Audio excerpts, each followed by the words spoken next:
following podcast may contain some adult language. You've been warned. Those of you who got an invite, welcome to Nerd Prom. No matter where in the world you are, we're all nerds! International. With the hyphen.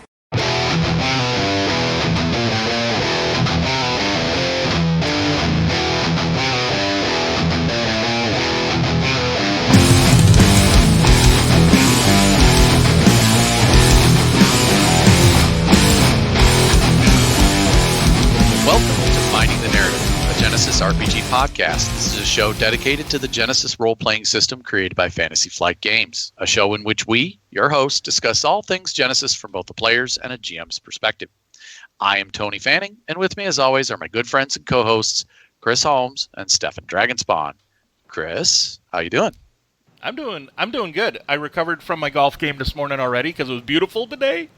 And last night, I must tell you, I ran Genesys Shadowrun for my guys last night, and it was basically a run across the wasteland of Wisconsin. They got attacked by a go bike group called the Drunken Scotties, and let's just say there were conjured cows. Buggies that are so we actually did have that scene where a doom buggy wrecks and then somebody on a motorcycle flips over the handlebars and flips into the air. That was where spares were spent and things were great. We had a good time. It was awesome. Awesome. So I'm doing good. How about you, great. Stefan? How you doing, man? I'm good. Location? I am again on location in my wonderful Bloomfield, Ontario. And I'm doing great because this week I did a lot of work on my Dragonstar adaptation to Genesys. My document's practically ready. Last night I just, when I finally had internet, downloaded some images, so did all the stuff I could do offline, and now hopefully tonight I'll have a bit of internet and I can upload it and have a couple of friends proofread it, and then I can share it. Yay. Awesome. So very nice. I mean, it helped you get it done that you asked Chris and I to do some homework, and we had it done in less than 24 hours. Yes, that was awesome. I asked my co-host if they could write up a couple of named NPCs to go in the adversary section, just to get a different perspective instead of just me coming up with stuff. Yep. And they came up with some great ideas. I'm not saying what they are yet, which will be a surprise, and I'll share the link eventually, maybe with Chris. We can put in the next show notes, and I'll share it on our social media as well. Cool. And since it's already an IP from Fantasy Flight Games, I cannot put it on the Foundry, but I can at least share it on for free on the FFG forums. That's right. Fan-created awesomeness, man. Exactly. Sure. Yep. How about you, Tony? How you been? Yeah, you too. Yeah. Oh, I've been good. Had the day off, spent it with the wife. Tomorrow is our 1-year anniversary, so we're looking forward to spending that tomorrow. Yep. Congratulations to you both. And well, thank you. Yes, the paper anniversary. Yeah. The ink finally dried. So I went out today and grilled some burgers for us, cooked some baked beans on the grill, and we had a good time just sitting out and enjoying the sun together, hanging out, me and the missus. So good stuff, buddy. Always good. Oh yeah. So what are we talking about tonight? Do we know? Some weird book. Yeah. Yeah. We got a book report. Yeah, something about a kitchen sink kind of setting. I thought I heard. Yeah. Kitchen sink. I don't personally call it a kitchen sink. It is not. But I've heard about it because it does a fucking full. It's like a full-on powered dishwasher. Energy efficient and everything. Yeah, spotless. Right. The Tim Taylor one. So we are on episode 61. Keyforge, Secrets of the Crucible dropped earlier last month. Then the digital dropped about a week later, 2 weeks. And so it's been out there for people to read, look at, purchase, and Gosh, I've been reading it. Yeah. Yeah. So some people have even produced stuff for it already on the Foundry. That right. Which is a good segue. Exactly. So let's segue on over into boosting the signal. Yeah.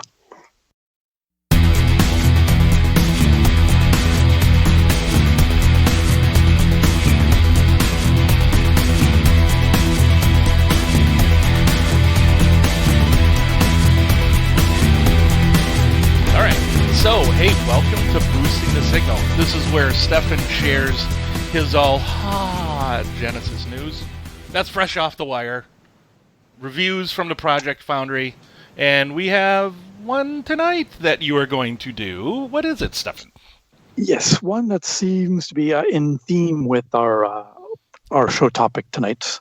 Our friend who was on the show last episode, Chris Markham, came up with his own supplement already on the Foundry called Martian Mayhem, or Martian Madness. Sorry, I don't have the notes in front of me.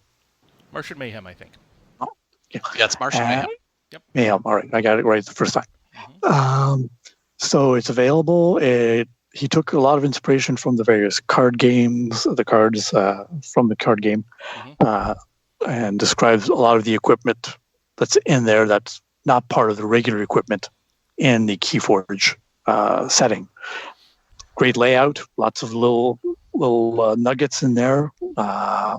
So go check it out. It's available on DriveThruRPG for $3. Yeah, $3. Yes, only. Oh yeah. So buy one for all your friends. So go ahead, go check it out, and other stuff on the Foundry. Mm-hmm. So I hope, Chris, that this has boosted the signal a little bit more for your product and your other stuff. He's very prolific. He's done a lot of stuff, and he's probably going to do more stuff for Keyforge.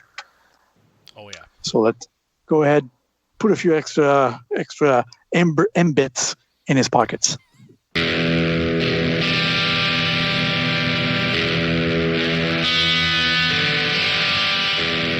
All right, everybody. Well, hey, everybody just got a quickie put the stuff in on that one. That section was pretty quick. That's good.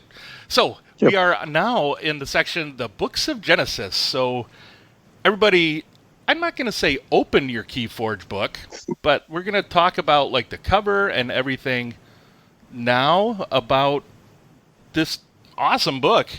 And if there's one word for me as kind of an overall impression of the book that I can give it, I would say juicy, because when you bite into this thing, you're gonna want to have a napkin and dab the corners of your mouth, man, because wow, I'm impressed. It's not bad. What do you guys think? For me, wrapping it into one word description, inspired is the term. I believe. I love the layout. The trade dress is perfect. It has, again, a very unique feel. This is now the third full setting book we've gotten from, and final full setting book that we're getting from Fantasy Flight. Yep. Can't wait to see what Edge Studios does. But in the meantime, I mean, it's sharp. Yeah. And so it's an inspired work. How about you, Stefan? Well, if we're going to go with one word, my word would be OMG, WTF. Oh, we speak in emojis now, huh? Or whatever. Speaking is not a word, but I'm with you there. So, yep, wow. And I showed the cover to Michael, but he says since there's no, half-naked man on the cover, he's docking at 5 points right there. Understandable. Well, I could see his opinion being. Yeah. I mean, right. I think a half-naked giant. I mean, he is chest open. Yeah, but it's just.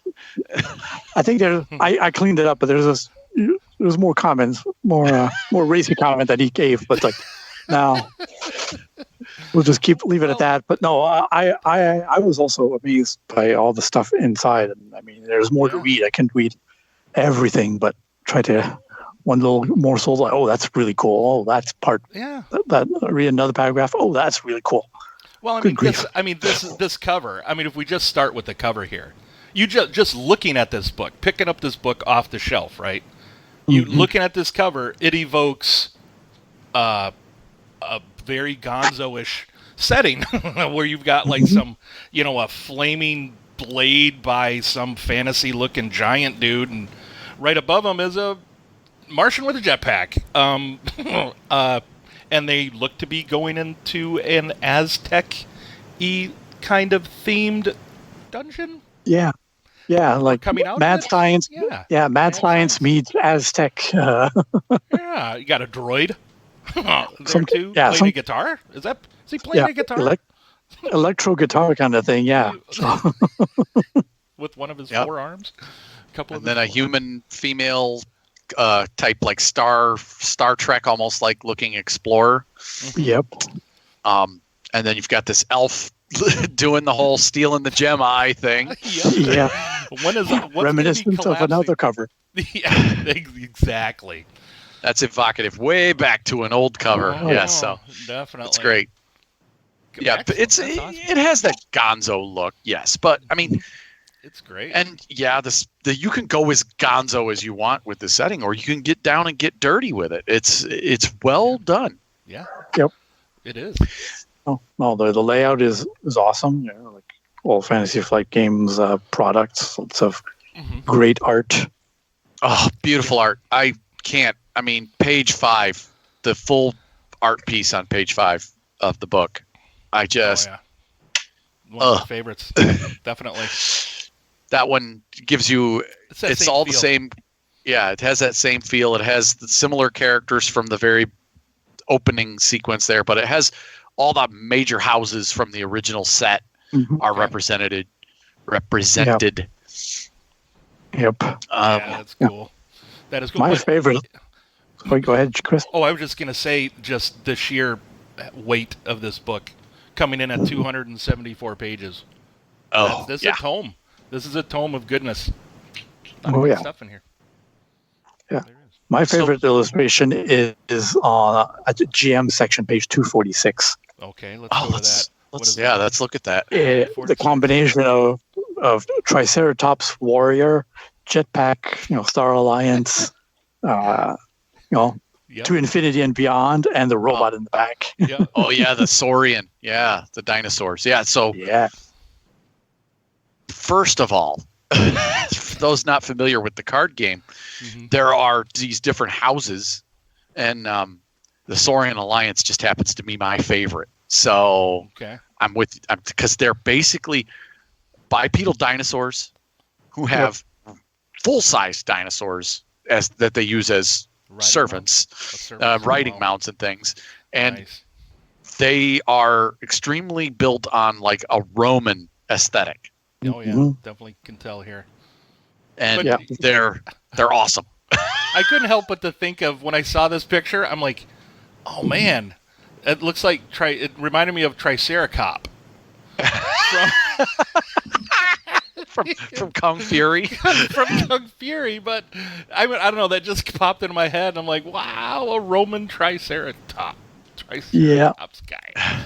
That's awesome. Yeah, that's great pick, Stefan. Yeah, that's a good one. Yeah, no, I liked it. That's a good one. You got a favorite piece, Chris? I actually do. It would have to be. So, I can't decide which one, but let's see. So there is the one there. I'm kind of liking the one on the talent for Welcome to the Gun Show. Yeah. Where was that at? Welcome to the Gun Show. The talent page. Yeah, it's on the page. One of the pages. Crap. Anyway, while you're trying to find it, I'll try and find it. I'll come back. Sorry. All right. I think around page 74, I think, or so. Okay. Yeah, I'll find it. It is page 80. Page 80. That, I think, is one of my favorite talents. Welcome to the Gun Show. Yeah, and it's like, what? Okay, welcome to the gun show. Are we talking like a whole bunch of like pistols and rifles. It's tickets to the gun show. Tickets to the gun Tickets show. to the gun That's show is the talent. There you go. Yeah. Yep. Yeah. So Yeah, make that's basic. a great one. Yeah, I love that talent too. But that's a great picture. Just hey, what's up? Awesome. Okay. Yeah. Typical. Yeah, I love it. They've got the female one there right behind him doing it too, and, Yep. and they're all Yep. giants. Yeah. Yep. That's great. Yeah. How about you, Tony? Well, like I mentioned, page 4 with that opener, Yeah. that bit of art, the full page piece on page 4 is my favorite. Yeah. I couldn't decide between the tickets to the gun show or the one on page. I think it's page 65, the performer. Yeah, that was my second favorite. That was your second the favorite? giant with Yeah. he's just crackling with energy on his freaking runic arm, and he's got a freaking huge mega microphone, and he's yelling up into it. Yeah, that's awesome. Mhm. I just opened to that page too. Did you? Nice.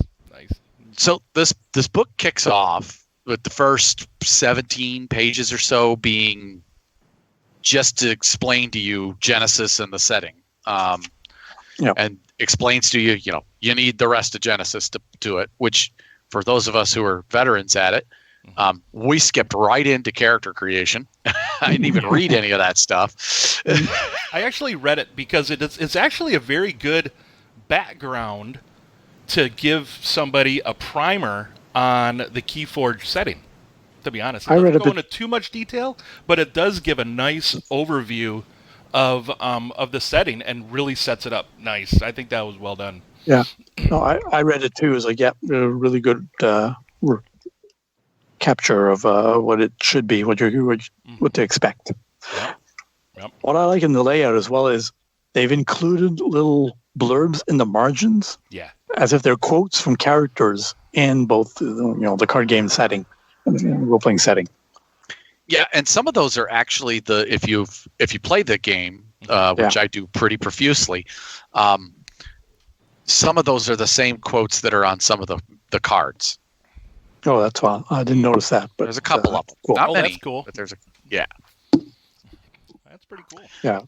But I remember seeing some of the cards, like Escatera, I think his name is, or Dodger. Mm-hmm. Dr. Escatera, Dodger. Yeah, very famous characters in the setting.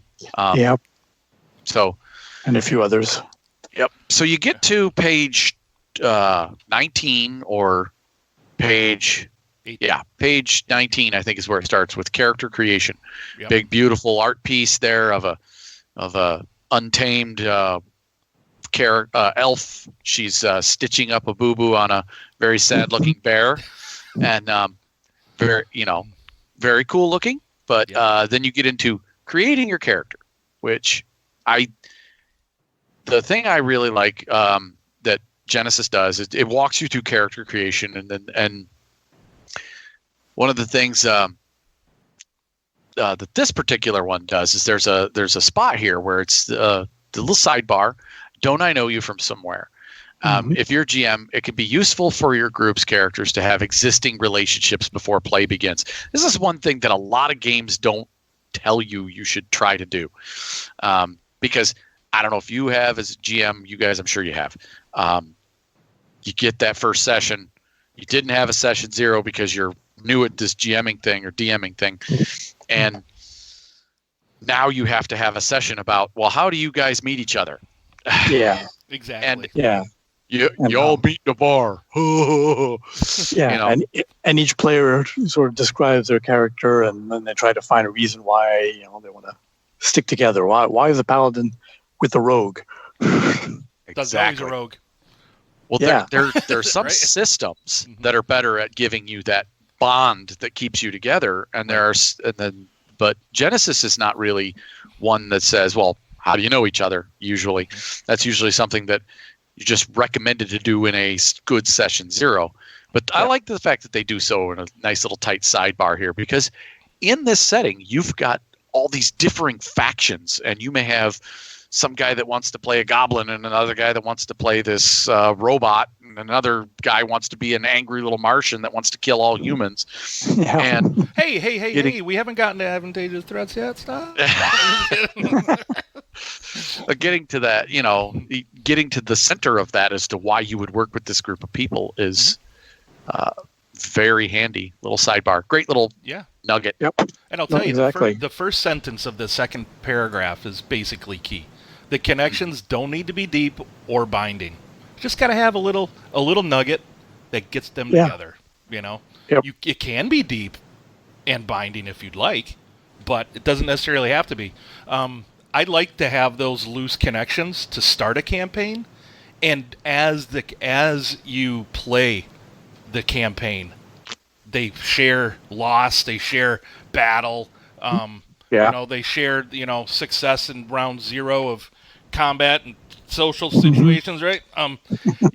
Or they share conflict, and they share conflict, right? And and those really, and it just builds and it's more organic that way. So it's kind of cool. Yeah, exactly. I'm glad they pointed. That's a good call out there, Tony. I like that. Yep. So the first thing you're going to do when you're making a character, you get into page 22 where you're going to start. You're going to choose your background. You're going to determine your background. And this gives you an idea.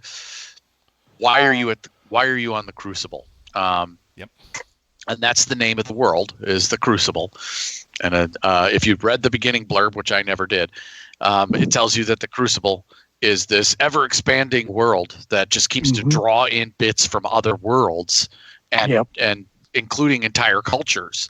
And it seems to be some madman's collection of species and locations. Yeah.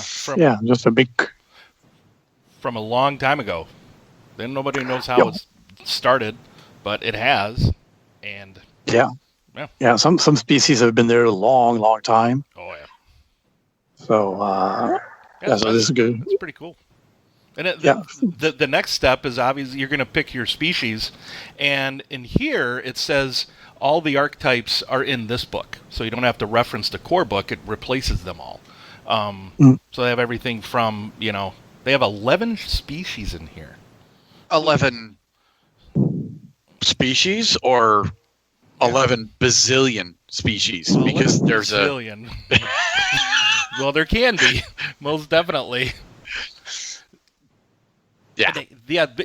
You say that, Tony, because I think you're referencing they have a random species generator. Which I randomly rolled one the other day, and let's just say I really don't know what to call a blob of goo that is volcanic and can hover. Or whatever, or I don't know. I really don't know what to do with that, but that's something.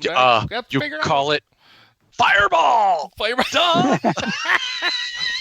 Cinnamon all right, flavored. Got to make a note of that.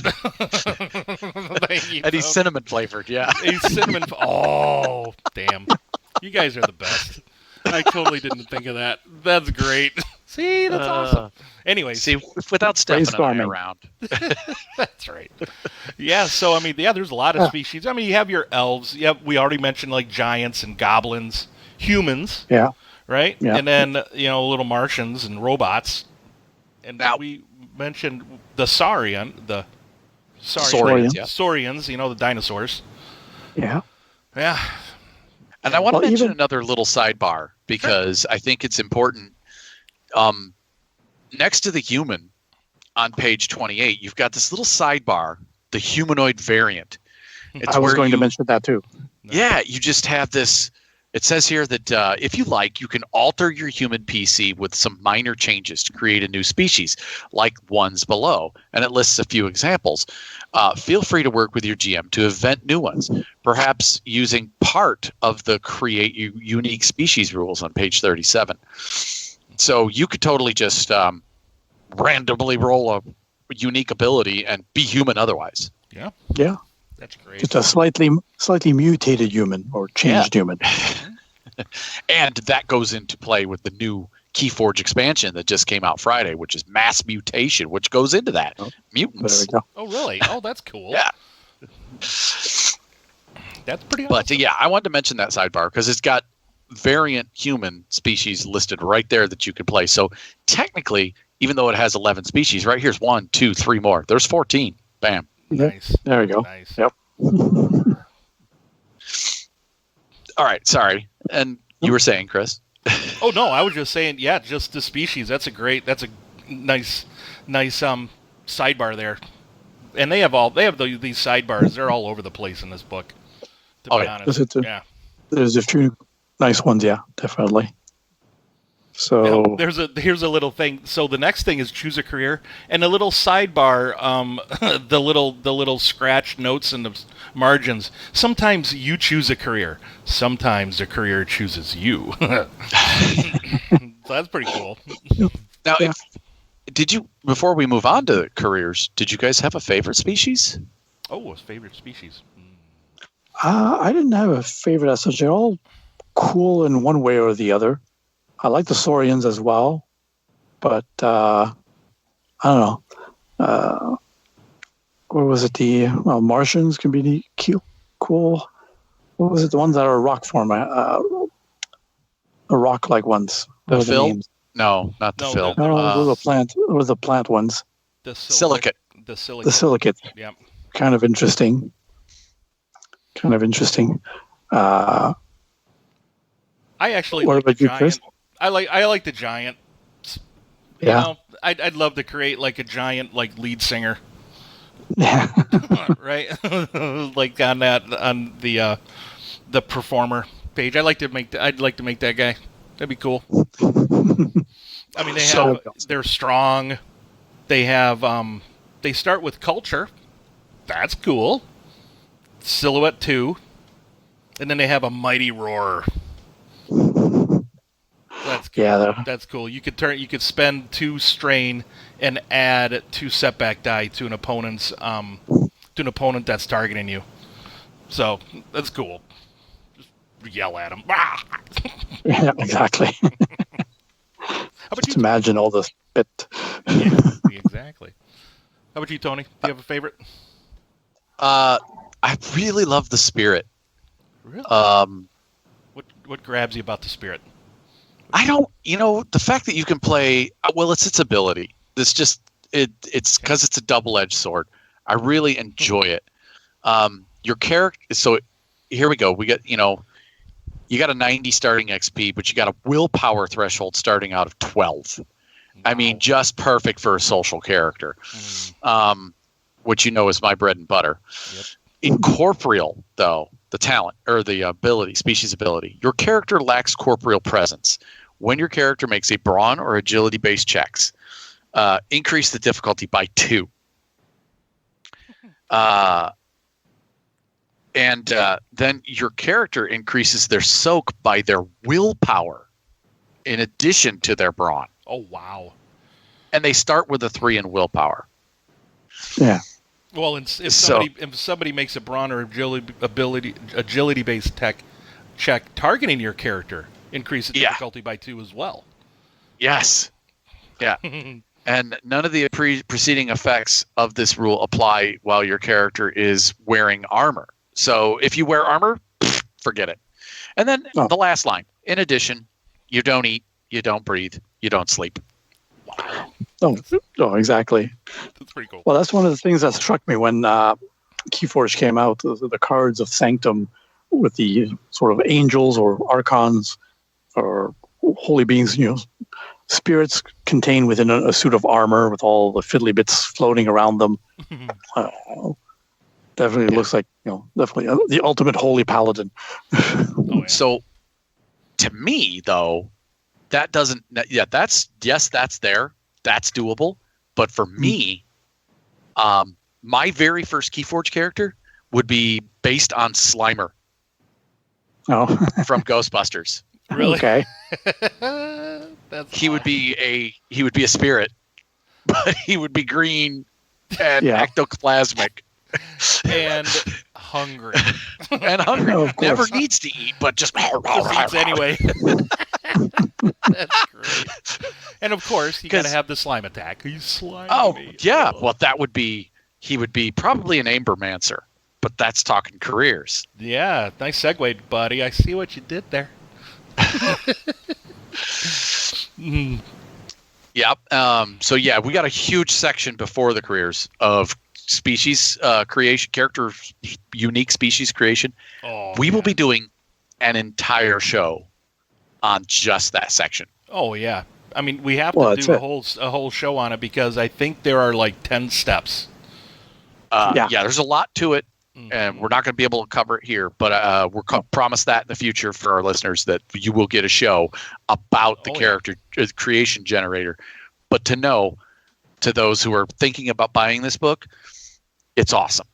It is. I mean, you can. Yeah. And if not for the sheer amount of just different abilities that they have in that this, you could pick and choose. Exactly. If you don't want to use it for a random generator, you could use it to give you clues on how to create species and archetypes for your settings. Well, that's it. That's what I was going to mention. Yeah, you can use it either randomly or pick and choose your own self. And there's a bit of rules difference for that. We can go over that, I guess, on the show. So you can go totally random and be happy what you got, or like Chris said, he's floating volcanic goo, or something like that. I don't know. Maybe he walks in his hands. I don't know what the heck it is. You got that player. You got that player in your setting that wants to play something off the wall, just absolutely, and you've got to come up with, well, how is this thing going to work? Like my wife, bless her, she's not a gamer.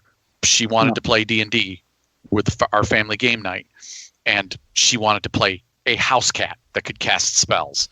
Thankfully, I have a book that allowed me to do that for her. Awesome. But if she were to play Genesys and she wanted to play a house cat that casts spells, bam, we would use the species generator here and we would create one. Absolutely. Yeah, that's cool. Yeah, we will definitely dive into that section. But just know there are some, like I said, juicy. So OMG. Yeah. Careers. Yeah. 2, 4, 6, 8, 10, 11 careers that they have. And they say to choose them from here. These replace the careers that you find in the core rulebook, right? So. Correct. And there's good reason. They do like they did in Shadow of the Beanstalk, and like they did in Realms of Terranoth. It carries both forward. So you get starting gear, and it tells you what to take, or you can use the buy your gear option, just like in Realms of Terranoth. Yep. And also it's got useful talents. So that little sidebar in each career is great for those people who don't know how to really make it feel like a unique class, so to speak. They're used to playing in a class system, and each one of them gives the career and just a punch. It gives it that boost to being something unique and special. Each talent suggested. Yep. Yeah. Absolutely. So you guys got. Well, let's list them all. Sure. So first, you got the Embermancer, which is basically they're your crafters, right? Are they your Ember crafters? They are people who use the Ember to create either mad science projects or magic effects. Okay. They're creators. Yeah. Excellent. Next. A little bit like Rune Masters and Realms of Terranoth, more or less. Yep. Yeah. And then we've got the Arbitrator. So he's just making sure people get along. Basically, lots of social skills. Yeah. Definitely replaces the leader from the core rulebook. Leader, ambassadors, mediators. That could be definitely a good role. Yep. And then next we have the Craniac. They are they're your mad scientists in a way. That's right? true. I mean, that's true. They are. I mean, they're in a laboratory. Heck, the picture of this guy, he's got He's got like 4 arms. One half is like pouring stuff out of a beaker, and then the other one is writing stuff down. This is your computer geek, your mechanic, your knowledge science person. So pretty cool. Yep. Next, we have the Crucible List. So the Crucible List is more of an outdoorsy type. It's basically your wilderness scout type character. Or druid. Or druid. It's not quite focused on any kind of magical effect type class. There's only a couple of those that really focus on, because the magical effect or the really comes from the Ember crafting system. And so Embercraft as a skill is not a career skill for this class. It's more of an outdoorsy wilderness type. It's a hermit, so to speak, almost. Yeah. Cool. Yeah. And then we've got the Discoverer, your Explorer. And you've got a great image of a Buck Rogers kind of character on that page. With his equipment, his scanner on his belt, with a little radar antenna on his belt buckle. Yep, that's awesome. That is so awesome. He's going out there finding stuff and more Ember and other mysteries. Now, then next you have the engineer, and the engineer, unlike the Craniac, he's not the scientist.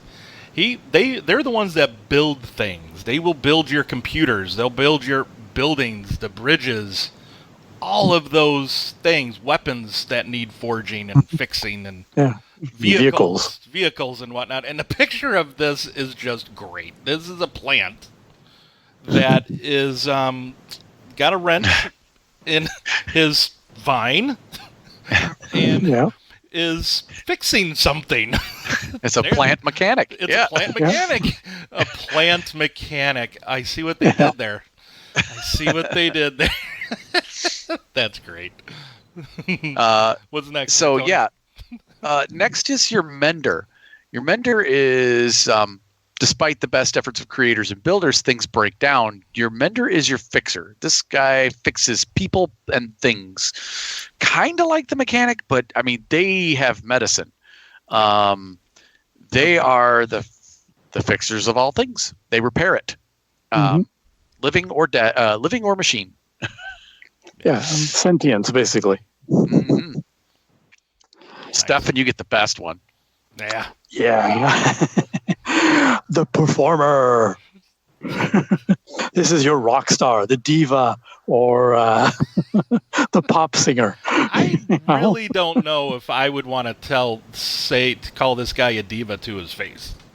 No, not this particular character. This guy makes the Kiss Army look pale and tame. Dude, he's got freaking electrodes coming out of the side of his ribs there, maybe to enhance his performance. That's his lights. That's his lights for his light show. Nice. Well, that's it. He needs to hit those high notes, Oh yeah. Those might be intake pipes for extra lung power. Yeah. Awesome. And then of course. So yeah. Oh yeah. That's pretty. That's pretty good. I like that. Silent communication. That's a tier 1 talent. Maybe we'll have to see what that one does.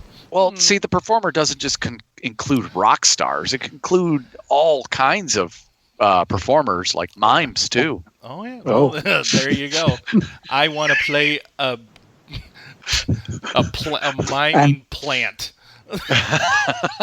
That'll be on our next actual play, so Chris will be very, very quiet on that show. Plantomime. That's right, a plantomime. Oh, nice, Tony. Man. Oh, gosh. All in black and white. There we go. Nice. That's good. God. And then our next one is, you need your thief. We have a rogue career. I almost said class. Oh, sorry, everybody. I've been saying it the whole time. Sorry. I know. It doesn't matter. And of course, this is your thief. This is your your cat burglar. The skullduggery, stealth, streetwise deception. That is what it is. That's it. The elves in this setting are particularly prone to be rogues. And I must say, this tier 2 talent called Wall Crawler that they suggest for a useful talent, Duh. That's I mean, that's pretty good. And we'll go into those. We'll go into the talents here in a little bit too. Yeah. So, what do we have next? The Traitor. So the Traitor is that they're social character also. They're negotiators. They're the people that keep things running. They're the people that keep the economy going. Yep. And use hoverbike salesman. Used hoverbike salesman. Yes. Awesome. If Daryl was playing in this setting, this is probably going to be his character right here. Traitors. That's right. Name Greedy, right? Named Greedy Arsehole. Greedy Arsehole. That's right. Pluvo, 2 for 1. Yeah. Get you big deals, 2 for 1. And I must say, this starting gear thing, I've just noticed it right now while I was creating my character too. They have recommended traits for weapons and for your clothing, which is interesting. And I don't know if they're recommended or if they actually come with those traits. Oh, they come with it. They would come with it first. So, okay, cool. Yeah, that's pretty awesome. I like it. Yeah. All right, Stefan, you get the last one, buddy. Oh, yeah. Yep. The final one is the Vault Warrior. So these are the guys who fight alongside the powerful Archons when they're trying to gather the Ember to forge the keys that they need to open the vaults. Yes. So you get your warriors, your fighters. So it's one of the few careers that has like almost all the combat skills as career skills. Actually, I think they have all of them because I think they only have brawl, gunnery, melee, and ranged. That's it. Yeah, I think that's it. Unified melee and range. Oh yeah, yeah. I thought they had maybe kept one of them light and heavy, but no, doesn't matter. So gunnery, melee, and range, and of course brawl, plus of course athletics and coordination. And you need to know how to patch yourself up. So medicine and how to get around, piloting. What more? Very nice. What more do you need? Although what? No, I was just mixing it up with another skill that they're replacing. We can talk about it later. Cool. Well, that goes right into skills, so why don't you bring it up? Yeah. Yeah, so in that skill, they've removed basically driving because everyone uses ride. Doesn't matter if it's a beast or a motorcycle, you use ride. Nice. That's cool. So they simplify that too. No melee heavy or light or ranged heavy or light. It's all melee or range. Same thing for getting a vehicle, a simple vehicle, usually ground vehicles, it's all riding. Yep. If it's a spaceship, it'll be piloting. But anything that's not up in the air or on the water, you're okay with ride. There you go. Yeah, and on page 69, they have a sidebar for it. Called Riding, Not Driving.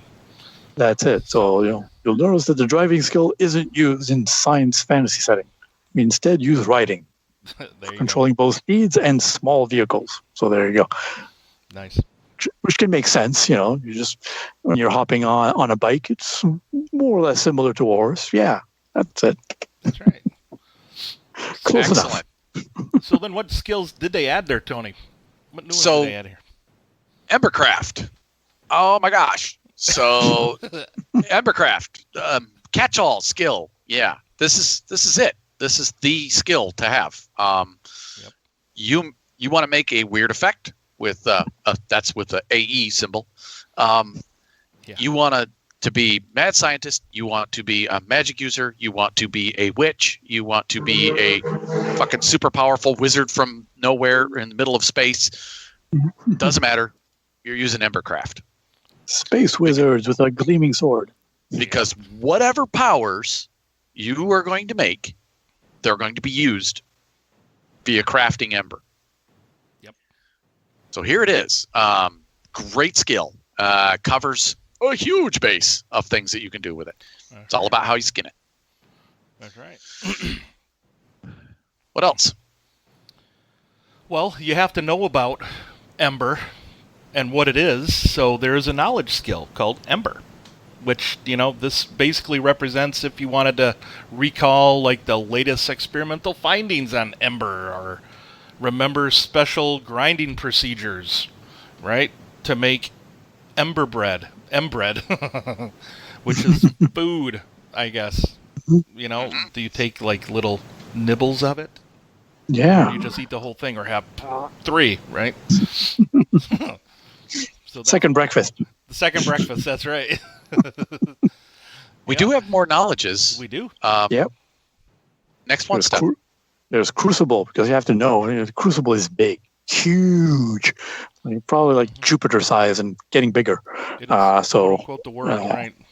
Yeah, so you need to know about it. This will help you get around and know about what to find around the Crucible, what's the latest sightings of an Archon, or trying to remember a location nearby in the nearby forest, or anything about vaults.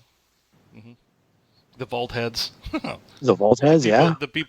The vault heads. They're basically the groupies, following the vault warriors and whatever, right? Your groups going into the vaults. Yep. Cool. What else, Then Tony? we have culture, which this is how you're going to know about all those other disparate number of species that are around in the Crucible. This is, they've got a little sidebar here about language, which I really wanted to bring up again, because sidebars in this book are freaking shouldn't even be sidebars. I think they're just highlights, to be honest. They're calling things out. Yeah. Yeah. Languages on the Crucible. Arrivals of the Crucible learn quickly, and there's no common language. While there is a variety of automatic translators available, the best solution is to learn a language, and you do that through the knowledge cultures skill. A character making a social check with others without knowing the target's language adds setback die to the check. The GM may allow the character to spend triumph from that check to become knowledgeable in that language. Yeah, that's awesome. And so you could spend a triumph to gain permanent use of a language. Awesome. That's Characters great. can also learn languages through gaining ranks in the knowledge culture skill, or the GM may determine after enough time that they've spent with a group, they can now talk to them without penalties. So basically it's telling you you're going to get one language per rank in culture that you're going to know. I could see after maybe like 100 earned XP or whatever like that, everybody in the group, your adventuring group here, would know everybody would know each else's other's languages. Yeah. So whatever it is, I would think. Yeah, even if they can't speak, it's like they understand. Like just like even for example, Chewie doesn't speak any other language; he understands it. Oh yeah, he understands them. But a And great lot of way to people- create tough party situations, GMs out there, in that opening adventure with your characters, have somebody's universal translator break. Yeah. oh yeah, and then don't allow the Spend some kibitzing, and then don't allow the kibitzing going on. Nope, sorry, you can't talk to him. You can't talk to him. You can't. Everybody shut up. It's That's right. We rolled a despair, so it's broken. So sorry. Yep, it's just that's what you hear. The Martian. Yeah. You can't understand a Martian, and if you're playing a Martian, just speak. There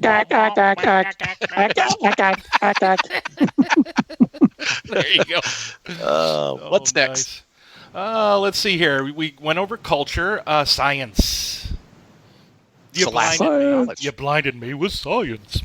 So this basically leads to new cybernetics systems. This is your knowledge to calculate the formula for ballistic flight paths across gravity inversions, whatever the hell that means, right? Yeah, so just all of those things that you can wrap. If it's sciencey, this is the skill for it. Now, you wouldn't use science to repair like a broken, like part or anything, or create a new part. That would be like mechanics to do. So Yeah, you can even calculate the drag coefficient of tassels on flying carpets. sweet. That would be great. Yeah. Okay, and because it matters to tonight's show, I want to mention that we have on page 73 here, copied over again from Realms of Terranoth and refined, we have the mounted movement and combat rules for Genesys. Ooh, how is it refined? I haven't read every word in here. It's just worded a little better. It's just worded a little better. Okay. So it talks about mounting and dismounting to ride an animal or a vehicle. How do you do that? What is it? Well, it's a maneuver. Mounted characters can perform maneuvers to direct their mount. Rider and mount immediately move together. You're treated as one character. Cool. And so, therefore, in order to target the mount, you have to take the aim maneuver when targeting. A character whose mount is slain or incapacitated is knocked prone and suffers 3 strain. And then mounted characters versus non-mounted characters and how many boost dice and setback dice to add. Cool. Very handy. Yeah. Last night during the adventure that I ran, we had a couple of guys mounted on top of the vehicles, and I just gave them like setback die for like an unstable platform. It looks like they've got that here too. I didn't. Yeah, sweet. Awesome sauce. It's very handy. So, next section of the book. Oh yeah. Yes. Talents. You okay there? You okay? Is it You're all excited about the new talents? Is it the bad breath talent here on the tier 1 that you're getting, or what? Could be, or could just be that my cat farted. Just so you know. I thought it was me. I thought it was me, but I did shower this morning. So. No, that was Frankenstein here dropping a bomb on me. I must say this is interesting that not only in this system you have Ember, right, that you have to collect as a character. And why do you have to collect it? Well, because in order to buy this bad breath talent, not only do you have to spend the XP of a tier 1 talent, you actually have to spend 3 Ember as well, which is interesting. Yep. Now, you could do this, and there's a sidebar here on page, 74, talents with an Ember cost. So, yeah. This is new and unique to this setting. We now have talents that have a cost beyond a prerequisite. Right, and there are talents that can be depleted. Which means you must consume Ember before you can use it again. And that's a whole section about that. That's it. You got talents that require Ember to actually gain, and then some talents will actually require you to use some Ember or consume it before you can actually benefit from the talent. Yeah. And if you don't have the Ember, well, tough. Yeah, exactly. So just an example, if we take this bad breath talent, right? Basically, you get a breath attack, and you could select a quality: blast, burn, disorient, ensnare. Ensnare from a breath? That's cool. Ice breath. Ice breath. Oh, there you nice. I like that. But if spittle. But if you roll a despair from a combat check, you can deplete the talent will be depleted, meaning you won't be able to use it again until you consume 3 Ember, and it'll turn it back on. Slimers get bad breath. Yeah, they would. Yeah. You definitely would. And his would have the ensnare quality for sure. Oh, absolutely. Oh, I've been slimed. Yeah. Yep. So, what do we... So, this gives you... neat talents here. This gives... So, we've had a couple of our listeners ask about particularly superpowers, because this setting kind of gives you a clue on how to do superpowers. Yeah, that's talents right here. You want a breath weapon? Here's how to do it. You want to be able to do other ones? There's other ones in here. Mutations. Yeah, there's stuff in here that's going to totally boost those of you who are doing supers. It's going to give you the mental fuel you need to make that work. Yep. Yeah, and you can reskin some of these. Like bad breath can be not just a breath weapon; it could be a blast from your arm, or your eyes, or your arse. Well, depending on the game, yes. I mean, you could be a cat that casts magic and just farts. Mm-hmm. That's a bad breath. Yeah. I thought you said they breathe fire. No, no, it's not breathe. Oh no. No. So yeah, I mean, there's a lot of good stuff here. there are some good talents. Stefan, let's start with you. We'll go to each tier. Let's all pick a favorite. Okay. Or two. Yeah, there you go. What you got, buddy? Well, there's a series. There's lots of good talents, but I prefer the one called the Dramatic Entrance series. Okay. It has the basic, the improved, and the supreme.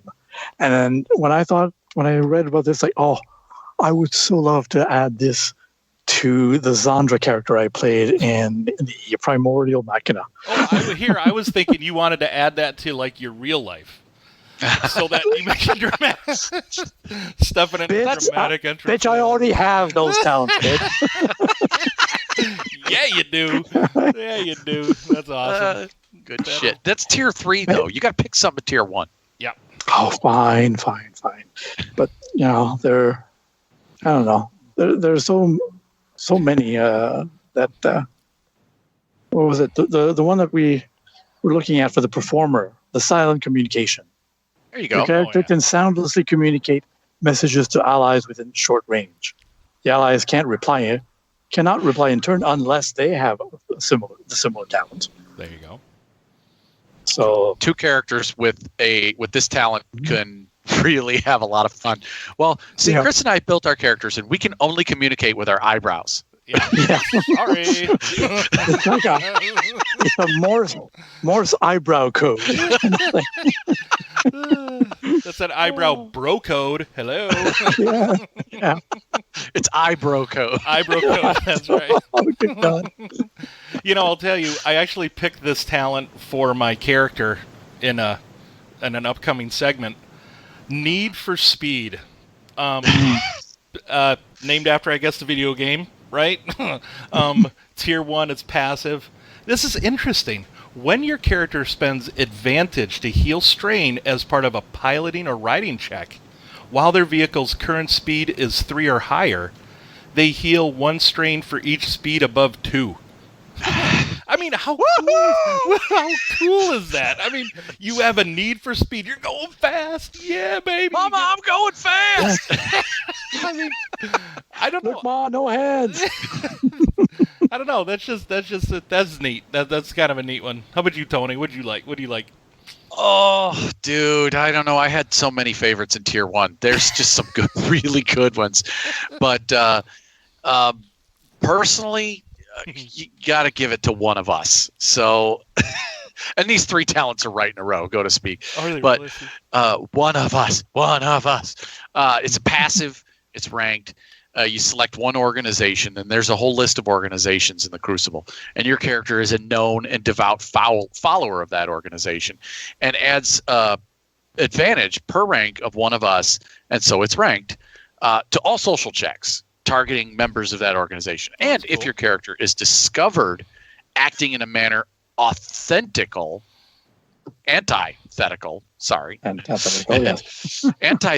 that's and opposed to the organization's interests, your GM may instead add threat or other penalties to such checks. I love that. It's first of all, as a Keyforge player, I want to tie my characters to organizations. I just do. And this gives you the opportunity to do that. Yep. And this is definitely a setting-based... Actually, I was thinking, this is kind of this specific setting, but you know what? You could take this and drop this in this is setting. A generic one that you could drop into any setting that if you want to have organizations in. Medieval guild. Factions. Organizations, factions, call them what you will. Primordial Machina. We have those secret societies that people could join. Perfect. Oh, yeah. Sweet. All right. Tier 2, brothers. All right. Well, let me look at these again. I hadn't really thought about that. All right. So we've got... your one with the favorite art is tier 2. Tickets to the gun show. That's the one. Okay, so Tickets to the Gun Show it's very simple. Yeah. It's an incidental to activate it, and when making a coercion check, you can use brawn instead of willpower. And you know what? I like about this is there are other systems where you can make like coercion checks, intimidation checks, they call them in another D-Shift 7D. thing, which is tied to charisma. I've always thought that you should be able to use your strength and show them your guns, flex, and just stand there behind them, as you know, stand there behind the face of the party, just flexing, intimidating people just based on your strength. So bending a chunk of rebar with your teeth. Yes, there is that. Yes, absolutely. Yep. Stefan. While you were talking about superpowers and stuff, and Chris mentioned wall crawler. Na na na na na na na na na na. So you want, a young teenager who sticks to walls. Gecko man. Yeah. Gecko boy. Gecko lad. Gecko lad. That's right. Yeah. Yeah, that's cool. Me personally, Anthem, Tier 2. Of course. This is a maneuver. Your character may use this talent and a musical instrument. You have several of these in here that give you an ability that only works if you're using a musical instrument at the same time. Great. To begin or continue playing an inspiring anthem. While your character is playing in the anthem, allies within short range can hear it and add a boost die to the checks they make. Nice. The anthem and its effects end immediately if the character does not use this talent during their turn. Once the anthem is ended, your character cannot use this talent again for the rest of the encounter. So it's your bardic inspiration. Pretty much. It works. Yeah. Yeah. Diggy diggy hole, diggy diggy I can hole. think of a certain catfolk that would love to have that. Yeah. That's cool. That would be nice. Charlie would play his anthem every day. That's awesome. That's true. Cool. So what's your favorite tier 3, Tony? Oh, well. Eureka. Mm-hmm. So Eureka is a passive that's not ranked. So you just take it one time. And when your character makes an Embercraft check that generates triumph, you roll an additional challenge die to add it to the results of the check, in addition to spending the triumph normally. And likewise, however, there is a negative here. When your character rolls a despair, you roll an additional. Sorry, those are challenge die. I meant the other one was proficiency die. You roll an additional challenge die and add it to the results. Both of these effects may occur multiple times during the check. Wow. At the same time, too, on the same check. When crafting, if you roll a triumph, you can triumph and triumph and triumph and triumph. Awesome. Love it. Exploding triumph. I would shout that every time I did one. Yeah. Well, what you got?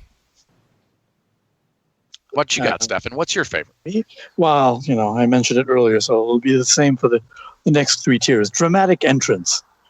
Of course. There we go. I just love it. What is it? But you didn't describe what it is. Yeah. What is it? Of course, yes. So it's an active incidental out of turn. No rank, but it comes in 3 versions. So once per session, the character may spend a story point to use this talent. In the enter the scene or encounter they're not currently participating in at an opportune time, no matter how unlikely their arrival, which I like.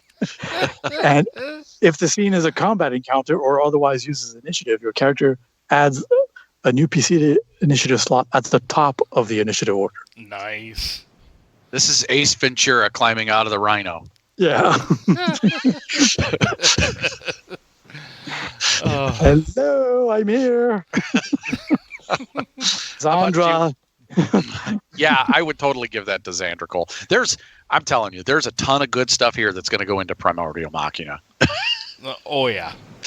We're going to finish it now. Oh, we have to. Yeah, we will. So the one I really like in Tier 3 is I don't know if I've seen this before, other than the what do you call it? the Lucky Strike or whatever, where you have to spend a story point and add like a number of ranks in a characteristic. Tag and Release is a nice themed and flavorful talent for a hunter, a mad scientist. It's passive, a tier 3 talent. It's not ranked, but when you make a combat check that inflicts strain on the target, you inflict additional strain equal to your character's ranks in science. And I mean, Tag and Release, you're just tagging somebody to study them later, right? I mean, it's pretty cool. Yeah, I like that's that. great. Yeah, that's a neat one. All right. Tier 4. Let's just cut right to the chase. Yeah. Pain don't hurt. What's the... Yeah. Well, then we got Dramatic Entrance Improved. Nice. When she makes her entrance, she may choose to have all allies in the encounter heal 2 strain, or have all enemies in the encounter suffer 2 strain. Nice. Yeah. Combine that So it's with like, Tag and Release. No. Yeah. It's like, oh no, there's Zszree with her guns again. Oh, we're doomed. Yeah. She's going to fan the hammer on us. Yeah. I guess you could combine it with Tag and Release because it doesn't require a check, but still. No. For me, Pain don't hurt. Okay, what's that? So this is one of those that costs Ember to take. Okay. This talent costs 2 Ember. This very first thing it tells you. It's inactive and it takes a maneuver to activate it. Once per session, your character may consume 1 Ember to use this talent to reduce all damage they suffer by 1, plus their ranks and resilience until the end of the following round. Wow. So That's you got 3 ranks in resilience. Mm-hmm.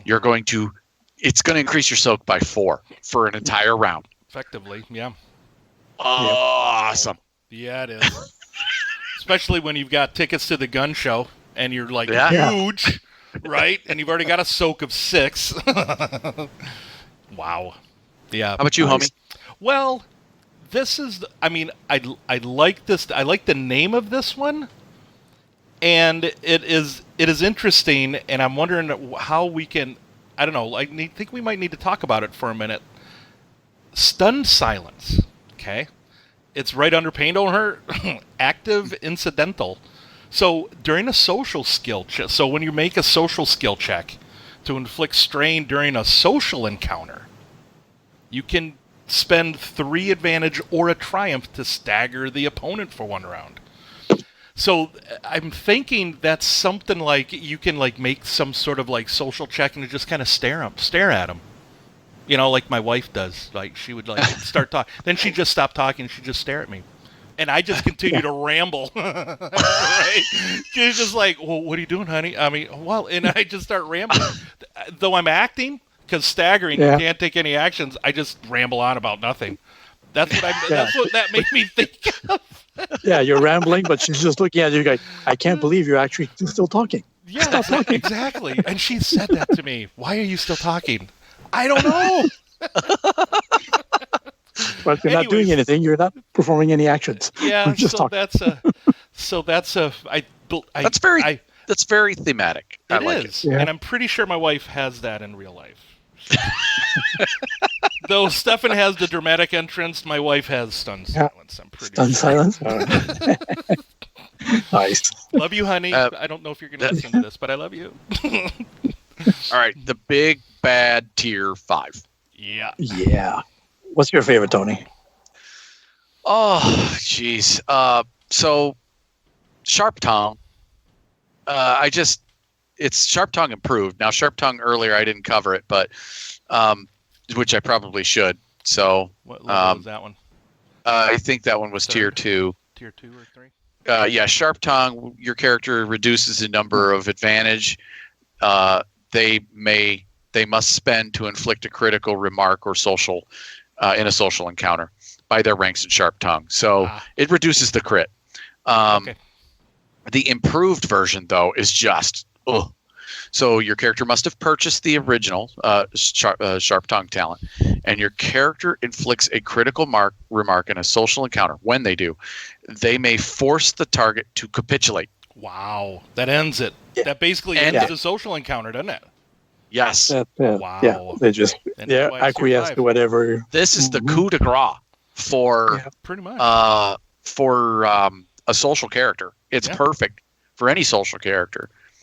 Tier 5 talent, just any social character I'm going to make is going to have this talent. I mean, I would take this. I would take this before dedication. You know what I mean? Oh yeah. You'd have to. If you're a social, I mean, just anytime GM's putting you in a social encounter, all you got to do is score a crit to end it. Yeah. Yep. Yeah, that's not bad. Zip it. Well, we know what you're going to be doing, Stefan. What one have you chosen? Well, Supreme. The dramatic entrance, Supreme. So Zszree comes into the scene, and she may immediately perform one action. If this interrupts another character's turn or activity, that character resumes their turn or activity after it's resolved. So she just enters, gives people either strain or helps recover strain, and then acts. Nice. This would have come in real handy for Zszree to have this talent during our actual play, because you were doing it anyway because you were drunk. Yeah. That's awesome. Well, I was actually consuming Amber. So. Yeah, Amber Lager. Yeah. Amber whiskey. Yep. Oh, okay. Right. So, how about you, homie? The one that I like, and obviously not picking the ones you guys have, haven't seen this before. Amber Enhancement, which it's a maneuver. It costs 6 Ember to purchase his talent. Not only after the 25 XP for it being a tier 5 talent, right? But when your character purchases the talent, you choose 2 characteristics. And then once per session, you can consume 2 more Ember and use the talent to increase one of those characteristics by 1 until the end of the encounter. And you can't increase it by 2, you can increase it to a maximum of 6. But this is like a, what is it? This is like a dedication plus in a way, right? I mean, it's a temporary boost that pushes you past the 5 limit. Mm-hmm. Absolutely. And totally reskinnable for any kind of super setting. Absolutely. Venom costs you X amount of power points to buy, and you've got to consume X amount of blank, and during the, Well, like the Venom character in Batman. Yeah, like how Bane, you mean? Where Bane, pops up and gets stronger. Nice. Yeah. And don't you? So the if we go to like the supers, what is it? The theme in the core rulebook. Don't you pick 2 characteristics that you can basically open up on if you roll triumphs? Right? Isn't that how it Correct. works? Yeah, they're open-ended triumphs. Yeah, just like the talent I mentioned earlier. So you can have this talent be linked to those 2 that you pick for your super, and you can limit it in some way during during your session. Maybe instead of, because if you don't have like Ember in your setting, maybe it's this could be as simple as a story point. You could flip a story point once per session and do that. Yep, and I'm thinking like, for instance, the Incredible Hulk, very common superhero. Everybody knows he gets stronger the angrier he gets. Yep. Yeah. Maybe he's got to take 5 wounds or 4 wounds to activate. There you go. That's cool. Or maybe 2 wounds. It doesn't. I mean, balance your system. Yeah. But reskinnable, for sure. Yeah, totally. That's neat. That's a neat one. Oh, that's it. They take a power pill to boost their strength or their agility or whatever. Yeah. Well, whatever mechanic or narrative effect. Yeah. So, next section. Yes, organizations, chapter 2. Now, you're not just an individual. Sometimes you might be part of a group, and there are organizations, just like there are organizations or groups in the card game. Yep. And you have talents that allow you to join these groups, and it gives you a plethora of knowledge about each group. This is a whole show. This is a whole show. This might be a whole show. Yeah. Yeah, absolutely. this whole section. But it gives you a ton of information about each one, what your role would be in that particular group, their society, their culture, hints on role play, what to do if you encounter, or what they're like if you're a GM and you're using them. What's it like to have them? What's it like to encounter them? Very. And it also gives you, because the technology level and the magic level of that particular group, how do they use the Ember to create X? You know, and it tells you what themes are they going to have, what foods are they going to have, all that stuff. Yep. Real in depth. Yeah, and you have how many organizations here? We have the Brobnar, the Dis, the Inspired, the Logos, Mars, Sanctum, Saurian Republic, Shadows, Skyborn, Star Alliance, Untamed, and other. Lot. Yeah, and there's quite a few others that are minor ones that are two of my favorite ones that I read. Just they're the minor ones. They're just a few paragraphs. Are the Arms Raised, which are basically sentient weapons that have become sentient, form a group. I didn't even read that. That's hilarious. Yep. So you can have ray guns and swords, just form their own organization, and that's great. And the other one is the Fellowship of the Kettle, dashing, adventurer types that, in the middle of combat or whatever situation you are, they can suddenly have an alarm go off on their person, and it's time for tea. They have a little tea set. They make tea, and they invite everyone involved in the encounter, even if they're a mortal enemy. You have a demon fighting a demon? No. We stop dismembering each other. We'll have tea, and once the kettle is empty, then we can proceed. Yeah, that's pretty good. They're sophisticated swashbucklers. That's it. Crap. That's great. Yeah, Keyforge card players, you want to know out there what future houses are coming to the game? Here you go, right here, the other section. Yeah, there you go. Nice. I love the Arms Raised. That one had me just rolling when I read it. I was like, are you freaking kidding me? Oh my God. The Arms Raised. Sentient weapons. Oh, yeah. I can't. I would make a sentient sword. That's great. Here we go. So whether a haughty magical sword, balls, or haughty magical sword, or a cantankerous ray gun, each member of Arms Raised works toward finding an existence worthy of their power. What the hells? That's great. Yeah. Eric Lamoureux, grab your sword by the balls. Here it is, right here. Arms Raised. That's right. It's good stuff, man. Yeah. Yeah, this is a nice spin on sentient weapons. Mm-hmm. You know, like those sentient artifacts and whatever from that other popular game. RPG, right? That's awesome. All right. Another whole section that can be just totally covered in another show. The equipment and vehicles. Yeah. But we do have one little bit we want to talk about. Sure. Is it what kind of bit? Or is it an ambit? It's an ambit. Those kinds of bits. So we have the Ambit Economy, the Amber Economy. It talks about ambits, which are the money of the setting, and how it's created. Now, there's other currencies, but ambits is the universal one passed about throughout the Crucible. There's also bartering, and it explains to you how to do that in that section. That's cool. If you want to have a economy, how to build, if you don't know how to build an economy in in future games, if you're building out a product for either the foundry or the for people to just get free on the interwebs, right here, this is your cookie cutter. Just take it, rename it, reskin it. You're done. It's perfect. Yeah. That's it. And in the equipment, a little bit like custom races or random races, they've got tables for just helping to create equipment. We won't go into all of the whole details, but I mean, that's just. I think this is one of the more brilliant parts of this book. I believe when we're talking about creating weapons, creating armor. I mean, to create a weapon, because you're thinking about, okay, well, what kind of weapon does my plant wield versus a Martian or whatever? Doesn't really matter. You have 6 different types of weapons: a brawl weapon, one-handed melee, two-handed melee, one-handed ranged, two-handed range, and gunnery weapons that they give you a base stats for, and then this nice long table of weapon traits.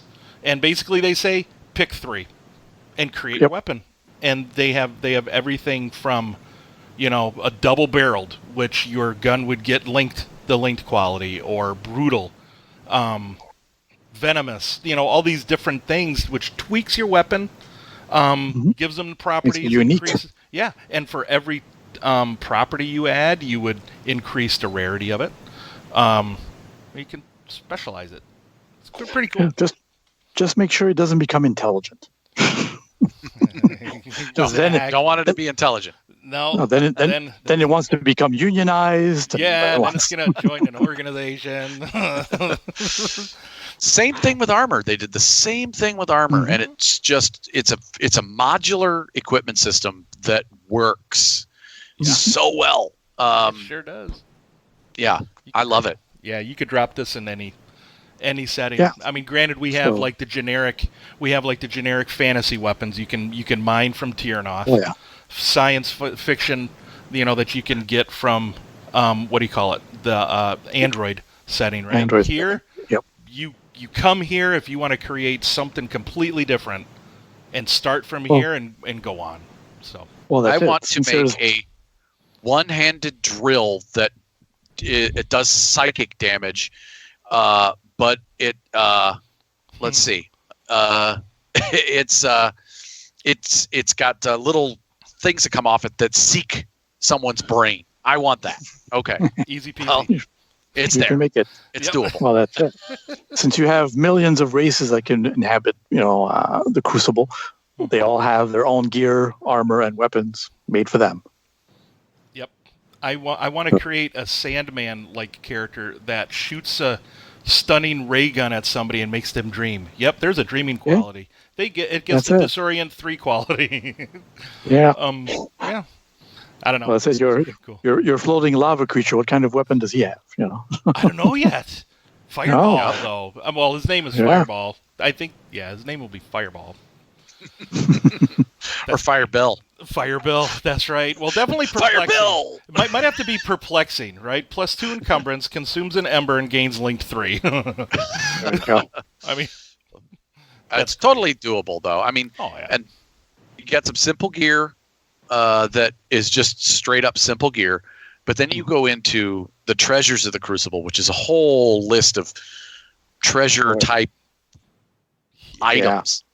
And here's what you need to know, GMs, how much Ember is worth. Right here, raw Ember.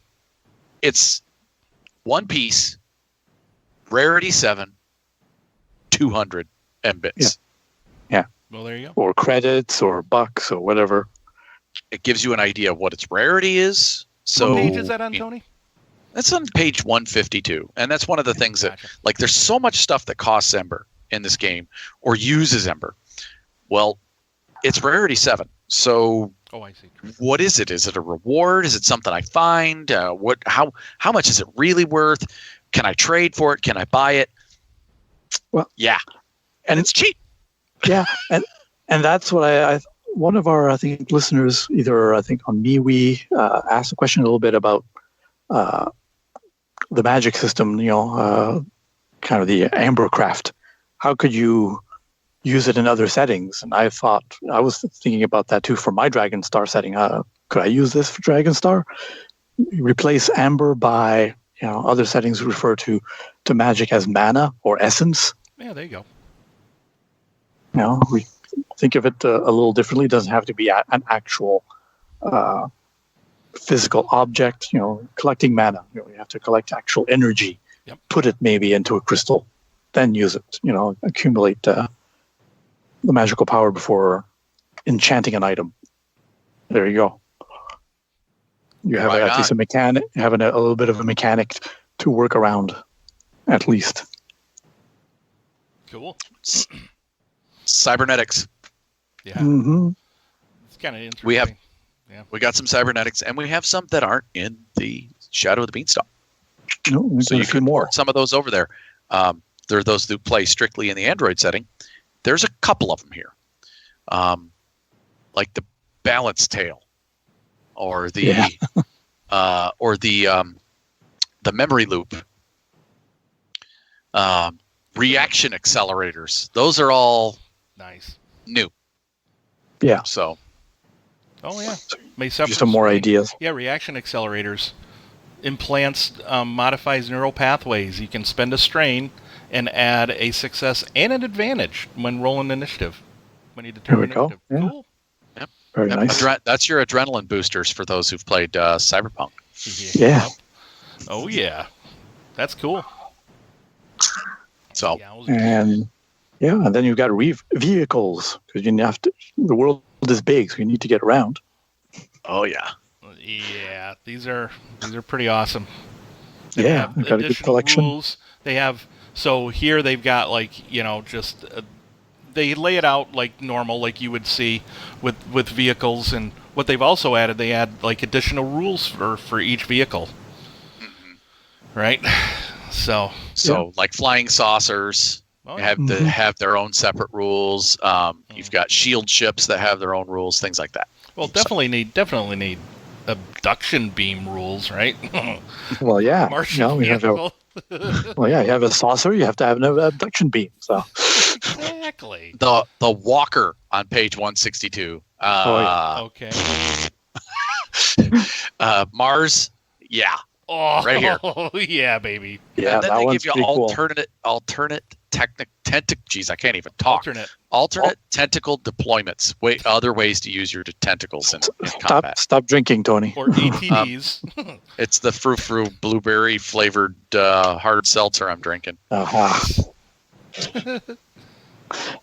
pretty cool. So you can go pretty awesome. All offensive, all defensive, and so forth. So it's pretty cool. Invade. If you're invading an area. Wow, that's pretty sweet. Mm-hmm. Wow. All right, so we got to keep this flowing. We're about halfway through the book. Yeah. We might have to do a part 2 then. We might have to do a part 2. True. Yeah, we're on page. So 163 is Ember. Yeah. Whole nice page. We're talking. Looks like 16 pages on just Ember. Yeah, and Ember crafting, which is how you get any kind of really cool effect. Harvest it, use it, consume it, craft it. The Ember and narrative dice results charts on page 177 and 178 are absolutely awesome. Yeah. All right, is there an effect that you like the most? Because there were a couple of them that I really thought were pretty neat. I mean, there's themed ones that I really like. I kind of like the Mind of Its Own one. On page 173, you got this effect is sentient with a distinct personality and goals of its own. The player and GM can work together to determine the details, but it has 3 ranks in a skill. It's basically a helper, or maybe it's a hindrance. Well, that's cool. It's really very handy. There you go. Pocket dimension. That's kind of handy. Yeah. Yeah, right. That's I was looking at that one too. Yeah. But no, they're all good, pretty good no matter what, depending on what you want to do.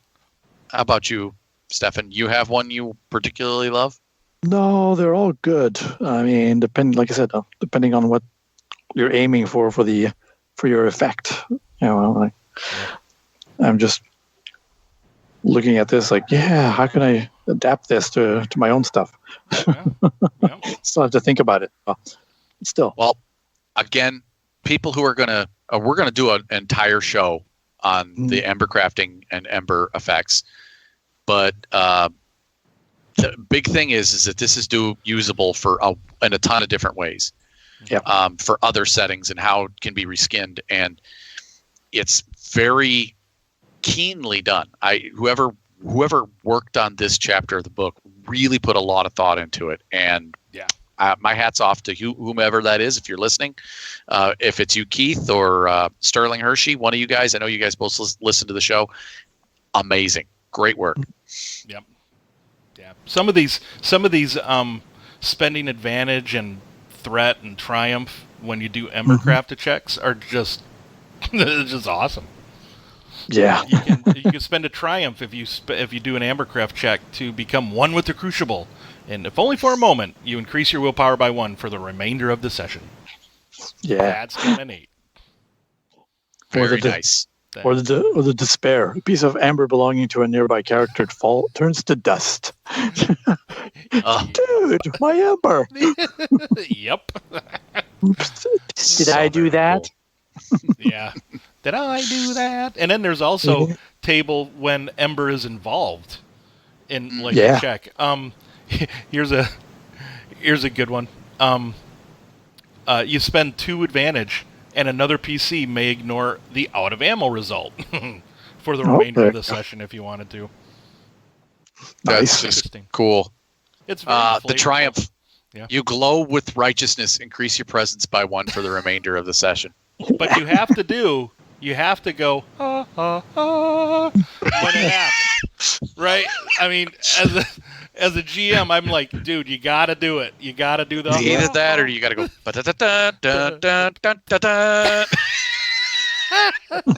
There you go. The Final Fantasy theme. Nice. Yep. All right. Moving on. Next section, Chapter 5, The Crucible Itself. Oh, huge. You can actually this section you can actually play the Crucible as a character. No, that's not. Holy buckets! I'm looking at the size of that chapter. Do you know that chapter, the Crucible, is like 40 pages? Yeah, it's huge. Yeah, it's your setting information. It's your GM's. This is great. There are. If size is important, this is a section to go to. Right.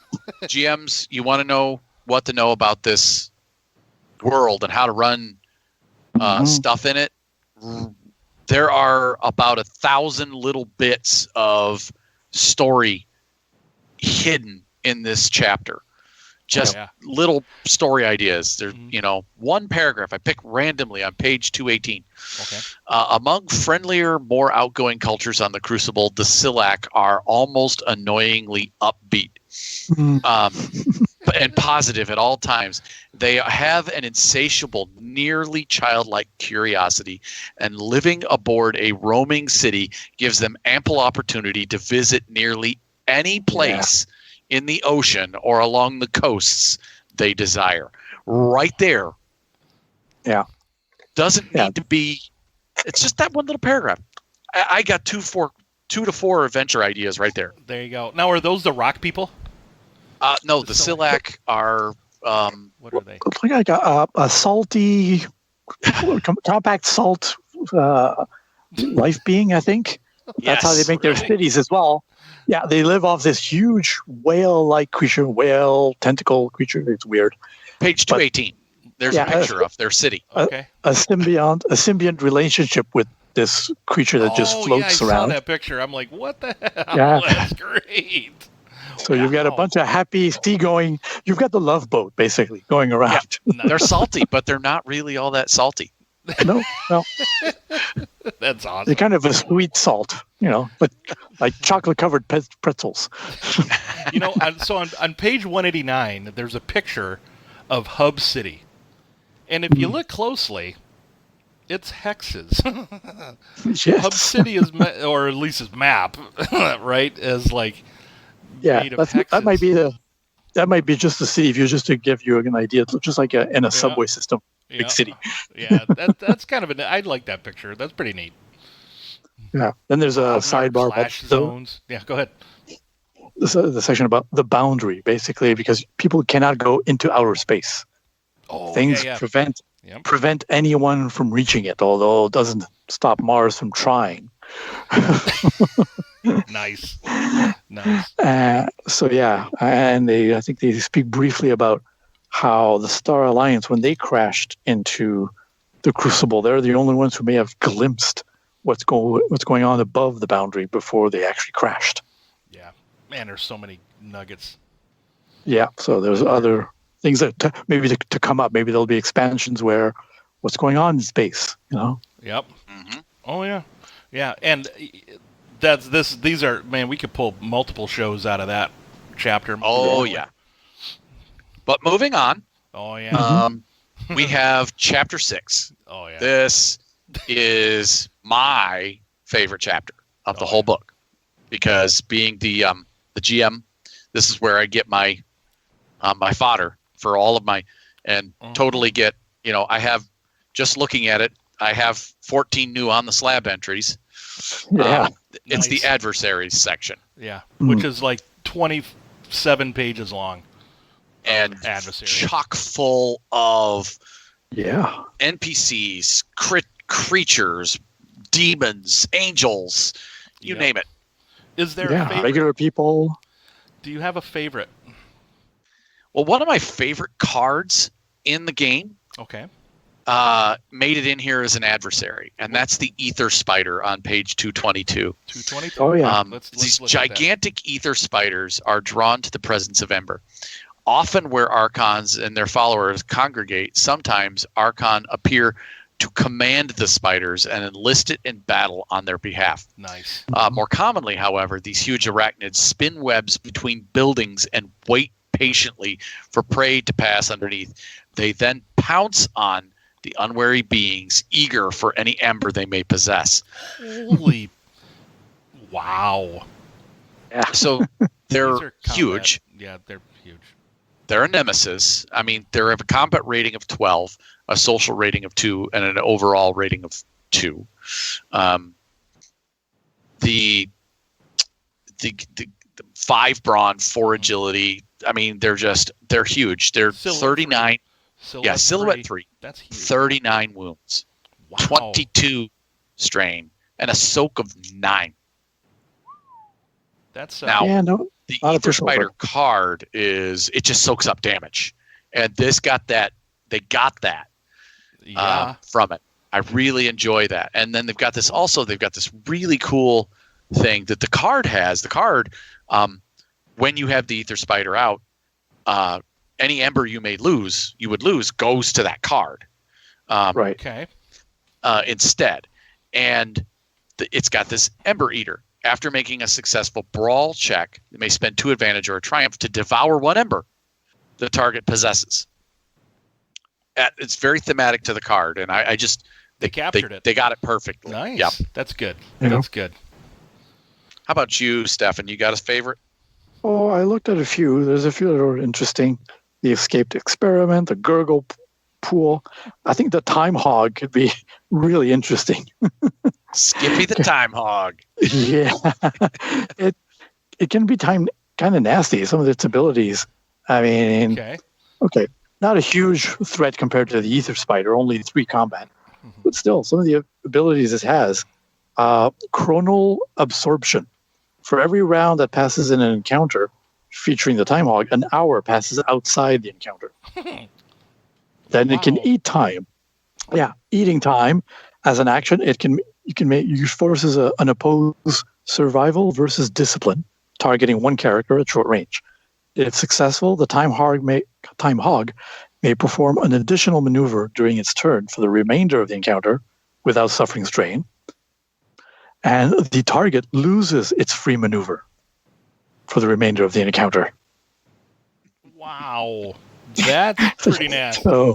So it speeds up while you're slowing down. It's like, I need to escape.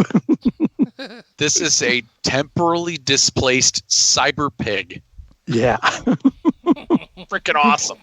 Did you call me Pig? It's Mr. Pig to you. And it's based off Skippy the Time Hog, the Logos card in the game. Nice. How about you, homie?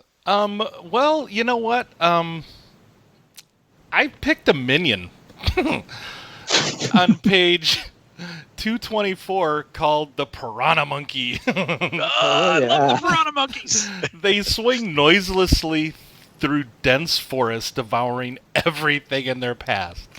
These small humanoids often lie in wait for unsuspecting prey and are able to devour the flesh from creatures many times their size in moments. I'm just picturing a big-ass, creature going through the woods, and then all of a sudden, you don't hear them, but then you hear the right, like you see in cartoons, and then you see a skeleton, and then it falls. Yeah. Right? They have a brawn of 3, agility of 3, intellect and cunning of 2, willpower, presence of 1, soak of 4, which is, average for minions, right? Wound threshold of 4. Athletics, brawl, and coordination, but they treat foliage as clear terrain. Critical numbers. Okay. So you add an advantage to combat checks if there are 2 or more members in the minion group. Forest predators. You can spend 2 advantage from an initiative check to make an immediate out-of-turn maneuver. Now, this is actually interesting that they're putting stuff in this book that I haven't seen before, how to spend triumphs and advantages when you roll initiative checks. I don't know if we've seen that in other books, but I like these ideas, right? So they have one attack, and it's their teeth. And for little freaking monkeys, man, damage 3, crit 3, pierce 3, vicious 4... Yeah, okay, that 9 soak, whatever, dude. I'm going to send minions of Piranha Monkeys after your freaking spider. Time to respin those, Tony. These are just Slimer's going to invent a gun that summons Piranha Monkeys. Well, yeah. This is just, I don't know. You know what I thought of when I read this, I was just glancing through, and I'm like, Piranha Monkey? Wait a second, let's read that. You know what I thought of? I thought of The Mummy 2, and, and those little pygmy Carrots, yeah. Those little pygmy dudes. No. Right. That's just undead pygmies. The undead pygmies just annihilated them, right? That's what made me think of it. Yeah, that's pretty awesome. But there are great things in here. Yeah. The dragon. Where was that dragon? The Khalifi dragon. Oh, I like that one. Mr. Dragonspawn. Long ago, a few highly intelligent and dangerously bored Brobnar goblins decided to see what would happen if they cybernetically enhanced the sleeping dragon. Just curious. Yeah. And it's been very, very successful. They've made more. So they've got, plasma, blast, flame breath, huge talons, rockets, basically rockets for wings, so they can go supersonic. Even their supersonic pass by can cause damage. Yeah. Yeah. The thing is nasty. Yeah, it is. Yeah. Silhouette 4. Oh, yeah. Mm-hmm. It's supersonic. What's it? Supersonic. After spending 2 maneuvers to move through the air, they get as an action, they can make a hard athletics check. Successful. All other characters within medium range of this character suffer 5 strain. Yeah, because of the sonic boom. Yep. From going supersonic.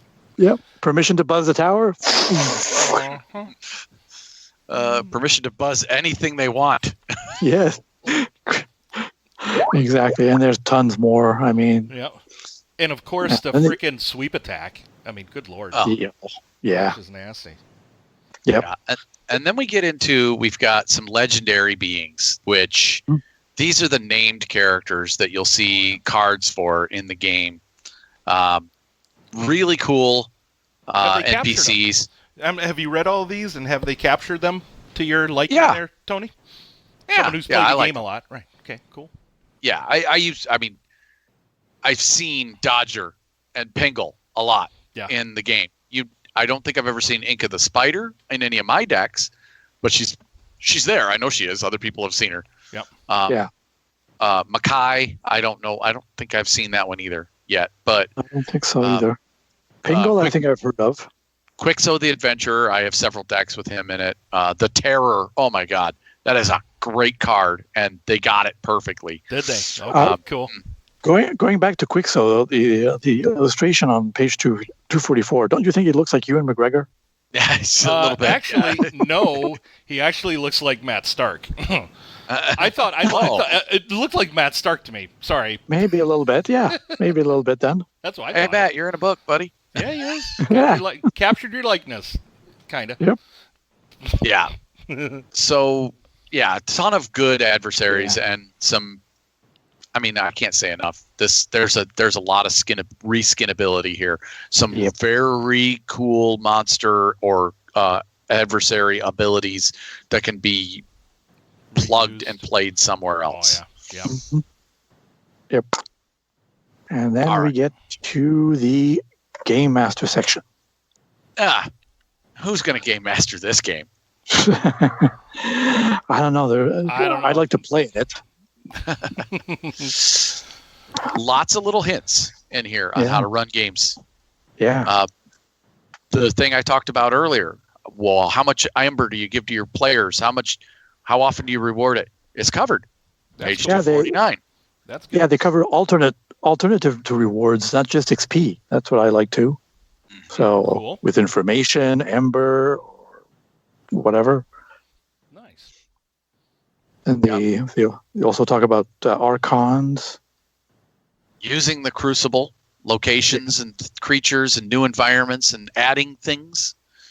Creating new locations. They talk about that. Yep. Creating new creatures. There's a little tiny bit on that. New organizations. Yep. NPC development, when somebody new comes, fresh arrival to the Crucible, Yep. And the last little bit here is the Crucible Adventure Builder.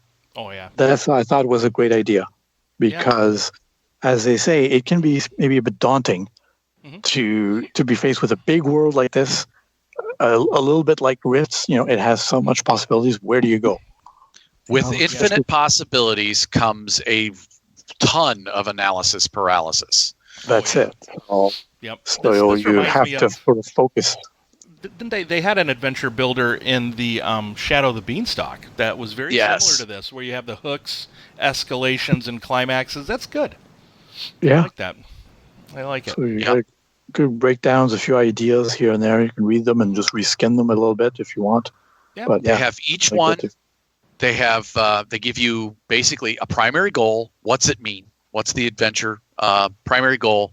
It gives a challenge or challenges that you'll face during that. It's usually 3 challenges. So you can set up a single 4-hour adventure on one of these by having your 3, dividing it into 3 parts. And this is kind of a good framework on how to build adventures, period. Yep. And then last but not least, you have the twist, which is that bit at the end that ha-ha, Plot that eureka twist. moment. Plot twist. Yeah. Hello. And then if you want to escalate the challenges, they have an escalation section too. Yeah. And- Yeah. So It's interesting. This is pretty cool. Yep. Changing sides, switching sides. Yeah. Climax. Run. Yeah. Cool. Yep. Yeah. So that is good section for the GM too. yeah, it is. And again, we have what do you call it? Episode ideas for that too. I mean, yes. we're gonna mine this for a while, everybody. That's it. So if you have specific questions when those subjects come up, Yeah, if there's anything email you want us. I think one of the first things we're going to be talking about is Ember, right? And the Ember crafting. Is that kind of what we were thinking of, right, Tony? yeah, that's one of the first ones. yeah. So Good. I mean, so overall impressions of the book. I mean, I think all of us agree this is great. Well, yeah. Even if you're not a huge fan of the card game or the setting overall, you'll still get your money's worth out of it. Maybe you don't want to get the physical book. That's fine. PDF is available, Oh, yeah. a little cheaper, and you can still use it to your heart's content. I mean, at first, I played the game with you, Tony, a couple of times. We played a few sessions, and then I played a couple with my buddies.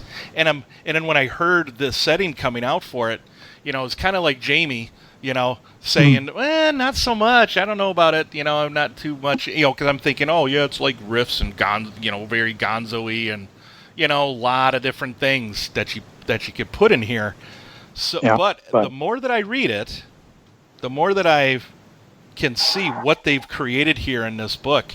It is not only is it a very setting specific rules that they have in here, you can definitely rip stuff out and use like the random species, the weapon abilities, the talents. Yeah, and like you had said, Tony, the adversary abilities, right? You can mine this for those, just create all kinds of unique adversaries and such. So, yeah. Yeah. Right. Yeah, I was looking through some of these all adversaries and stuff like that for my Dragonstar when I was writing the adversaries section. Try to keep it short, but still, I was like, oh yeah, I created some really cool stuff. I guess I'm gonna keep it a secret for now. But cool. Me and our other friend of the show, Darren West, did a little bit of brainstorming, and we came up with a cool idea for a small group of NPCs. So nice. Can't wait to share that eventually. Cool. Excellent. Yeah. So what we have next is, at the top of the show, normally I would do listener feedback, but we got a ton of listener questions. And before we go into them, I just wanted to say thank you, all of you who sent us questions. Thank you, Stefan, our media outreach coordinator, for putting this out there, because it really, opened my eyes to things to look for these people.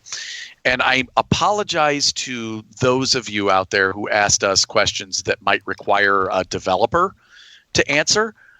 We don't ask the developers onto our show when we do a review show. But I'm sure if you really think it through, you probably could figure out the answers to your questions as far as the developers go. Those of you who did ask them. So, of course, some reasons also why we can't get answers is that Fantasy Flight Games is not producing role-playing games anyway. This was the last one. Edge Studio will take over. But those who asked questions about the future of this product, whether more is coming or whether certain things are going to be available for creators, we probably wouldn't even get an answer out of Fantasy Flight that ourselves. Maybe Sam Stewart can answer for Edge Studios now, who he works for. But at the end of the day, we're just fans. Yeah, we are. Keep an eye on the Foundry. Already there's the Martian Mayhem, right, by Chris, is out there, and I'm sure more stuff is coming from those of you who are putting stuff on the Foundry, or even on the forums, on the FFG forums. You can find stuff out there too. I don't know. I don't know if we've done it yet, since it was announced that Edge Studios taking over Genesys. But maybe we can make sure we put the link to the Edge Studio website on show notes. So sometimes it's hard to find. I've had difficulty finding. We could do that. When you just type in Edge Studios, it gives you a music studio. It's like that's not quite what I think I want. So I've got it. I'll put that. I'll add that to our. Yeah, because sometimes you never know what they may put up on their own website. So let's get into this. We got some listener questions and discussion. So listener Q&D. Okay. So who wants to kick it off? Well, I don't have the notes in front of me, so you go. I'll kick it off first. So I'm guessing FB is Facebook. Andrew Downing asked, "What are some of the great stories you can tell in this setting? Is it a true kitchen sink, quote unquote, setting? Does it do a good job of blending sci-fi and fantasy?" Well, Andrew, if you've been listening to the show up to this point, I'm thinking a ton of stories. I don't know about a true kitchen sink setting, but it definitely does a good job of blending sci-fi and fantasy. I'm going to say a solid yes on that. What do you guys think? Well, kitchen sink setting brings to mind that you have players that want to play just about anything. You could play just about anything. Yeah, that's a yes. with thought and GM help, you could build any character in this system. That's right. So catching that kitchen sink feeling, it's truly everything goes, but it's done so in a way that it's not. Oh, there's no explanation for everything. Yeah. Everything is. These people are brought from somewhere. They don't know how they got here. Their culture doesn't know how they got here. A lot of them. Some of them know how they got here, but don't know. Nobody knows how to leave. No one knows really what the end goal of this place is. But there are people and organizations that have goals. That's right. And if if you ask yourself, well, why does this work that way? You could just say, because Ember, right? I mean, that's because Ember is the catch-all. It catches all those questions. It says, Ember is the reason. Ember is why this happens. Ember is this. Someone found a new way to use Ember, and here it is. And so the blending of sci-fi and fantasy. Oh yeah, I mean, there's. I mean, tons of different. The card game did that alone. Just in the art alone, coming from the card game, blends sci-fi and fantasy in a way that is unique. I've never seen anything like it. Right. I mean, I can have a big giant playing a huge, that has like a an electric guitar axe, right? I mean, right. And it has a cybernetic arm. And cybernetic lungs, right, to enhance that breathes fire. That breathes fire. I don't know if that's and he's part of the Brotherhood of the Kettle. He has to stop for tea, 4 p.m. Every day. Yeah. So to answer his first question, what are some of the great stories you could tell in this setting? Well, that GM section, there is. I'll just pick one. The Brobnar raid. Brobnar leader Snare Snipper has taken a liking to an experimental Logos vehicle and is out to take it for himself. That first line. Nice. And then it gets into a great description of what that adventure would entail and what the hell a Snare Snipper is, or who the hell Snare Snipper is. What the hell the experimental vehicle is. It's the Mark 23 kinetic multi-recoil launcher lander. Nice.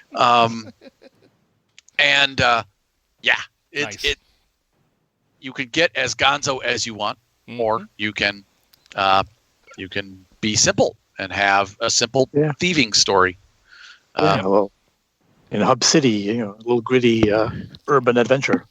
And one of the more iconic adventures, quote unquote, which the card game represents, are the vault battles, right? I mean, you're hired, cajoled, or ordered to aid an archon, in opening a newly discovered vault. So gather amber, steal amber from the other team, protect your own. And that concept there inspired this setting, right? You could play a simple community that's you have players that are in a fantasy setting in a simple village that have no idea they're on the Crucible, and all of a sudden Martians invade and start body snatching people from the village. Exactly. Cowboys and aliens. Yeah, cowboys and aliens. You could drop Tyranoth onto the Crucible and do just that, right? Yeah, have the Martians invade them. The whole continent. Yeah, exactly. You could drop New Angeles and the Beanstalk, right, onto the Crucible. Now, granted, the Beanstalk won't go anywhere. It will go up, right, because it can't go to space. And then you're like, WTF, what the hell? That could be But you could totally, if you were using this as maybe this is an RPG world inside the net in Shadows of the Beanstalk. There you That's go. it. So Very much like Jim Parton did for us, where we had Realms of Terranoth online. You could do Keyforge online. I was thinking the same thing. People who wake up on their roll Realms of Terranoth online, wake up and then find out that parts of New Angeles is on the Crucible. It's like, what the hell? Yeah, exactly. Yeah. All right. Well, Andrew, hope we answered those. Yeah. Yeah. Next is Jeremy Hall from Facebook. He said, how would you convert the Ember system into other genres, like supers, for example? It seems prime for stealing, but not sure how exactly I would use it. Well, Stefan, you've given that some thought. Yeah, well, that's it. When I saw that, it related directly to my setting I'm converting. Amber can be anything, from, like I said earlier, either mana or essence. If it's a supers, it could be Iron Man's new arc reactor. And he puts up a new one. It's improved, gives him even more power, or he just finds a way to amp him up because someone else who's using his power, like, Thor, charges him up. It can be X genes for a mutant, like X-Men type setting. It could be power activating points. Genes.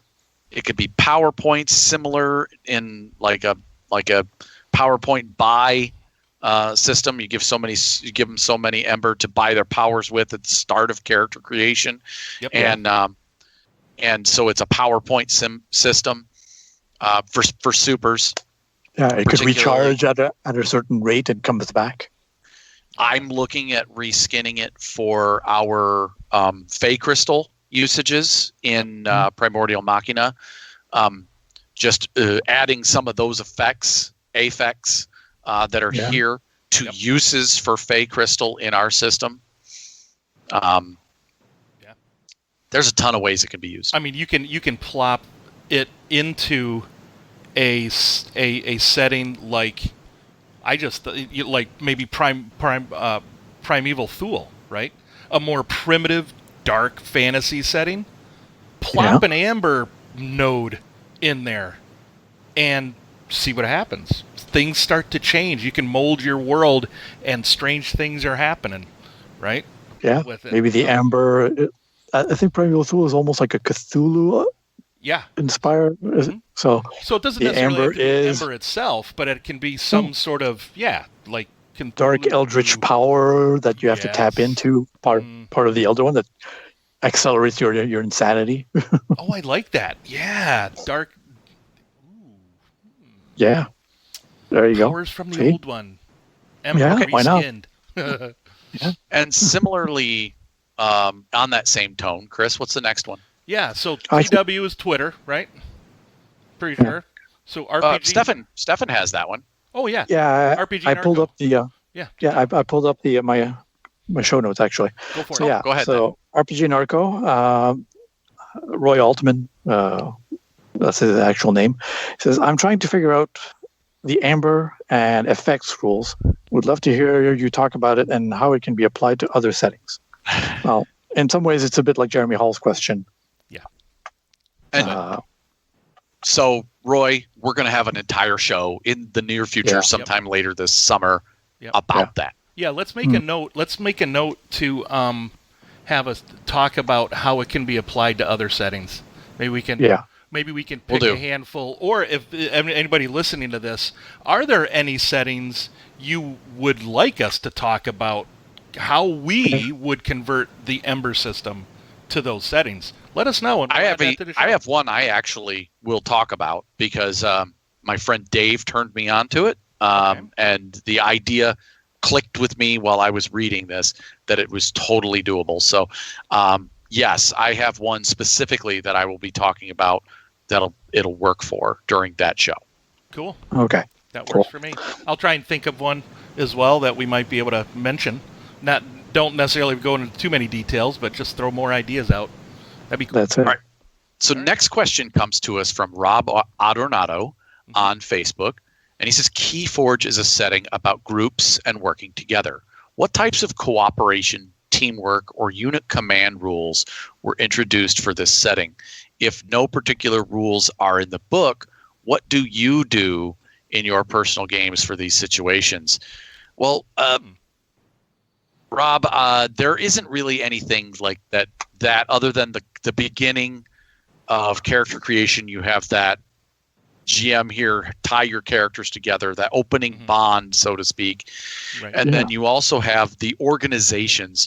If you, as a GM, want your players to work for one organization, have that session 0. Have them pick the organization that they want to work for using that organization's section. And you can totally build adventures and special rules of your own around that faction. Yeah. And that's something that go ahead, Tony. And that's something that I would probably look into doing. If I was going to tackle Keyforge campaign, I would pick one of those organizations and have my players or have them pick it in session 0. And that's who they work for. And then we would build some special rules in how that organization works into it together. There you go. And liberally take from anything out there for inspiration. Star Wars, I've said it a freaking 100 times. There's rules in those Star Wars books for narrative dice that apply to Genesys very easily. And if you want unit command rules, teamwork, cooperation, pick up the books around the leadership careers for Star Wars, or the social careers. Lead by example, I think it is. Lead by example for Age of Rebellion is just it's a resource you cannot do without, as far as running those types of games where you want that type of organization and leadership type of games. One method maybe, especially with your first session, to get the players all together, even if they're not part of the organization. Maybe their first mission is an Archon has basically chosen them to perform a mission. Maybe it's not a vault battle yet, but on a mission, you have to work together. You don't know each other. Doesn't matter. They all he or she, they, or an ancient ruin that's part of the vault battle. They're a side mission. If they're just beginning characters, maybe they're not powerful enough to be thrown into a vault battle, but they can still be involved. They get together, then that forms a bond, let's say, of initial mission that they can bond over. And there was that talent that gives you bonuses to others that you're doing social checks with in those organizations. So what do you guys do to kind of tie groups together, to have them work together in our personal games and such? I the first thing that popped in my head would be having to go on a mission to potentially save somebody who's a close, like a loved one, or somebody who they're protecting, somebody in the group, right? And they gather the whole group to go with them and help them. A situation like that could bond the group, and Another one is to have an immediate, not necessarily super powerful like an Archon, but an immediate boss, so to speak, who hires them for something, like Stefan said. It doesn't have to be as powerful as an Archon. It could just be another NPC that is maybe part of one of these organizations and hires them on for a job that puts them together and makes them work together, and then they can choose from there whether they want to keep working with this guy or not. Maybe he turns on him at the end. Always a great trope. That is. The person that hires you ends up being the adversary at the end. Right. Always a great trope for a one shot. Or you learn too much and now they have a hit out on you or something like that. That's it. Right on. And when you do create your adventures, if you can showcase as you go. I had done this campaign where I kind of showcased each character, in the group. Those kinds of things can bring the groups together. And then then the challenges in the adventure should probably pull on different strengths of each of the characters as well, so that they know kind of where they fit in the group, which would entail, which would give them, ideas of how they can actually cooperate better in the future. That's Let them it. fail. If they screw up, they'll Yeah. learn. Yep, very good. Yeah, Now this next one, I just threw this in here because it was in the thread, and okay. that Stefan asked for questions about Secrets of the Crucible. But I wanted actually to have Homie read it, and it came out with great that Homie got to read it, because I wanted you to see some of the feedback that we get personally on Facebook. So go ahead, buddy. Corey Mayo on Facebook. Your earlier shows taught me the game, and also the little secrets I may have never found otherwise, like the bodyguard talent from the Star Wars system. Thanks for the cool audio college course in Genesis. Oh, and if anyone ever asks, yes, Genesis is a great system for solo play. There we go. Cool. And this is why I brought this up. If you're going to run Genesis in a solo way, Keyforge is a great way to do it, because if you're a solo player and a solo GM, you can make any character you want to, which fills a plethora of roles in any game, and your GM can with this particular game setting can tailor an adventure specifically for one guy to go from a low-level nobody all the way up to being an Archon. That's cool. That is pretty cool. Yep. All right. Ooh, this is a long one. Tony, you want to read? Yeah. Or Stefan? Or go Stefan, ahead, buddy. if you want to. All right. Yep, sure. So also on Facebook, John Martin replied. Says first, Marlon, sorry. Sorry, it's my lisp.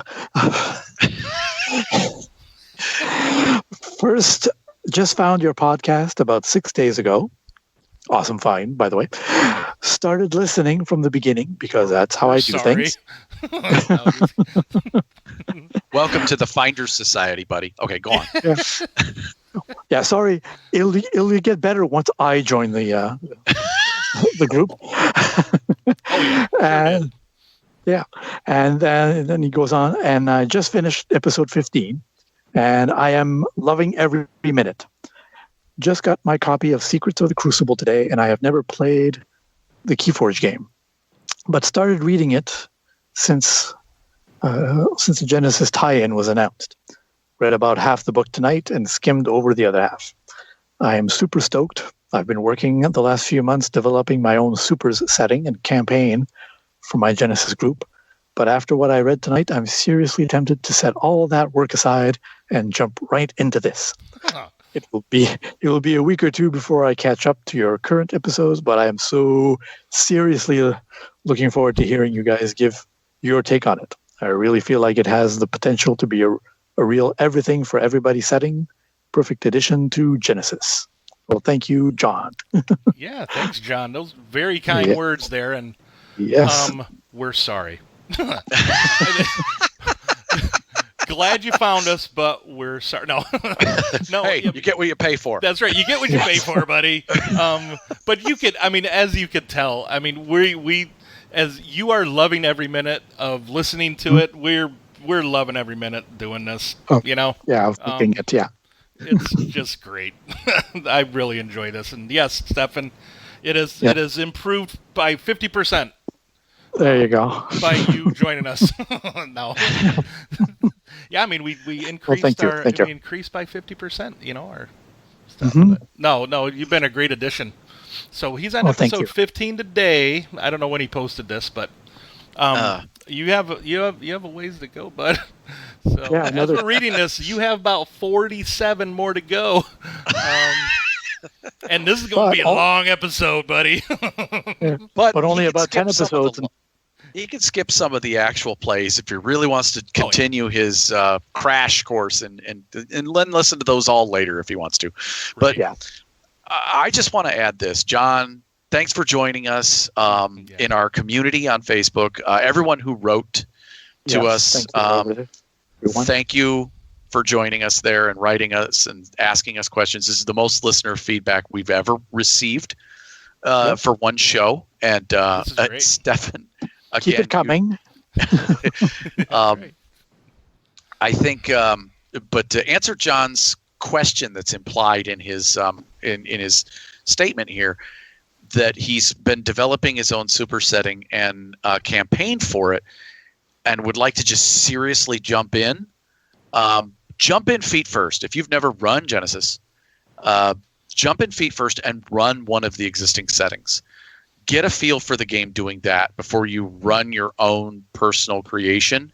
It will make your own personal creation better. While I do know that you really want to jump to it, and if hopefully you hear this before you do, getting that super setting done will be better if you run one of the other, particularly this one. If you run Keyforge, it will give you a mountain of things that you can do with your super setting just running the game.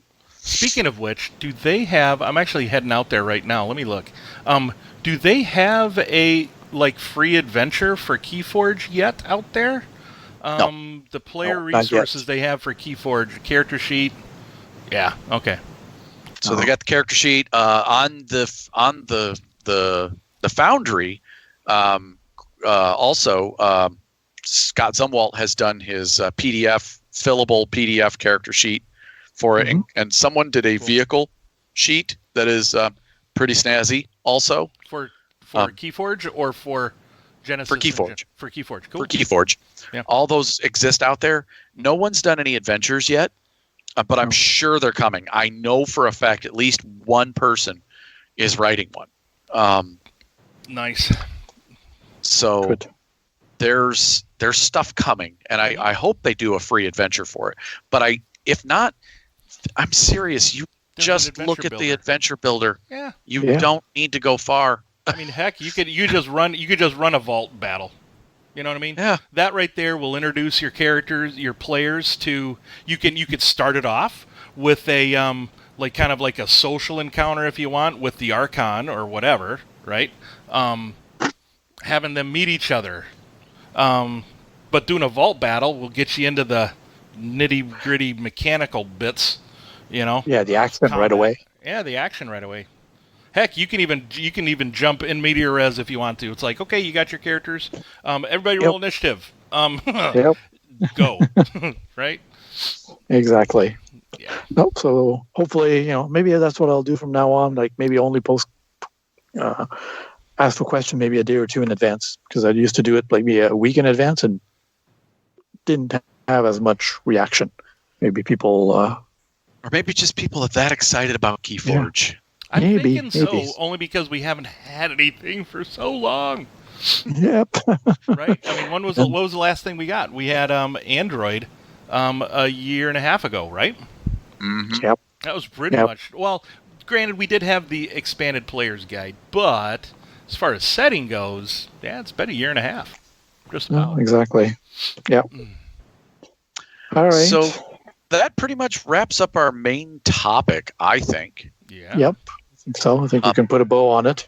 Yes, I love right. Keyforge. I love this. I love the card game. I love the book. My overall consensus, I give this as an RPG book for playability and replayability and usability for the plug and play system that Genesys is. I give it a 4.75 out of 5 stars Nice. Or Ambits. or Ambits. Yeah, I was about to say I would give it 9 Mbits out of 10. 9 Ambits out of 10? Yeah, only losing 1 because the cover, of course, doesn't show everything that I want. Well, there you go. For me, I think I would probably do 45 pieces of awesome. 5 pieces being lost only because this setting doesn't quite pull me in. The setting itself doesn't quite pull me in as any of the other settings. But like Tony said, replayability, the juiciness of this, you can mine all kinds of interesting ideas for other settings, your own setting, out of this. For that alone is worth a lot. Yeah, it's pretty good. It's definitely worth it. Definitely worth the PDF. If you don't want There you to go. run this setting, it's definitely worth it to go get the PDF so you have the info in front of you. It's That's really it. Exactly. Yeah. Cool. All right. All right. Let's go head on over to the slab. Oh, Yes. okay.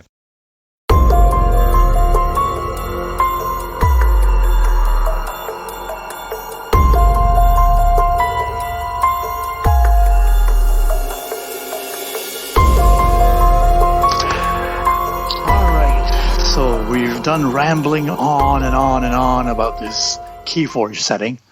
I know you're probably bored to tears, but now we go on to the next session called On The Slab, where Tony will regale us with how he reskins a creature or an adversary, maybe for other settings. Tony, what have you got for us today? Well, before I put something on the slab and start cutting it up, I want to say that thank you for those out there in the listening theater for your comments, particularly Kyle Sharp. He wrote something to us on Facebook privately as a message and said, I need more on the slab. He said, first off, thanks for continuing to put out content during the pandemic. It has been a long, long time full of sitting at home and daydreaming. Secondly, this message is my plea for more reskinning content on the show. I play almost exclusively in the Android universe, and yet I have purchased Realms of Terranoth and Secrets of the Crucible to borrow the mechanics of those settings when applicable. That in mind, I feel like some things just don't translate well when they are given a pass in their respective setting because magic or because aliens. Where's all the love for realistic hard sci-fi? Thanks in advance and have a great weekend. So thank you, Kyle, for writing us. And from now on, when I do my On the Slab, I will be mentioning a little bit more of the hard sci-fi options, so to speak, that you can do with the things that I reskin. So we were beginning this week on the slab. We have the double-beaked spire buzzard, which is in the Keyforge Secrets of the Crucible page 221. Yep, a great illustration for it too. Yeah. So these colorful two-headed avian creatures are well known to the Untamed. That's one of the factions. While they are more of a nuisance than a threat in the wilderness areas, they become fierce and predatory when encountered near the spire, attacking climbers and even small vehicles that dare to ascend the great spine of the world. Nice. So the original creature here, it has 3 and 3 stats. It has 3 in brawn, agility, and cunning, and 1 in intellect, willpower, and presence. It has a soak value of 4 with 4 wounds and 0 defense. 14 wounds. 14 wounds. My bad. I just misspoke. I read 14. Yeah, you did.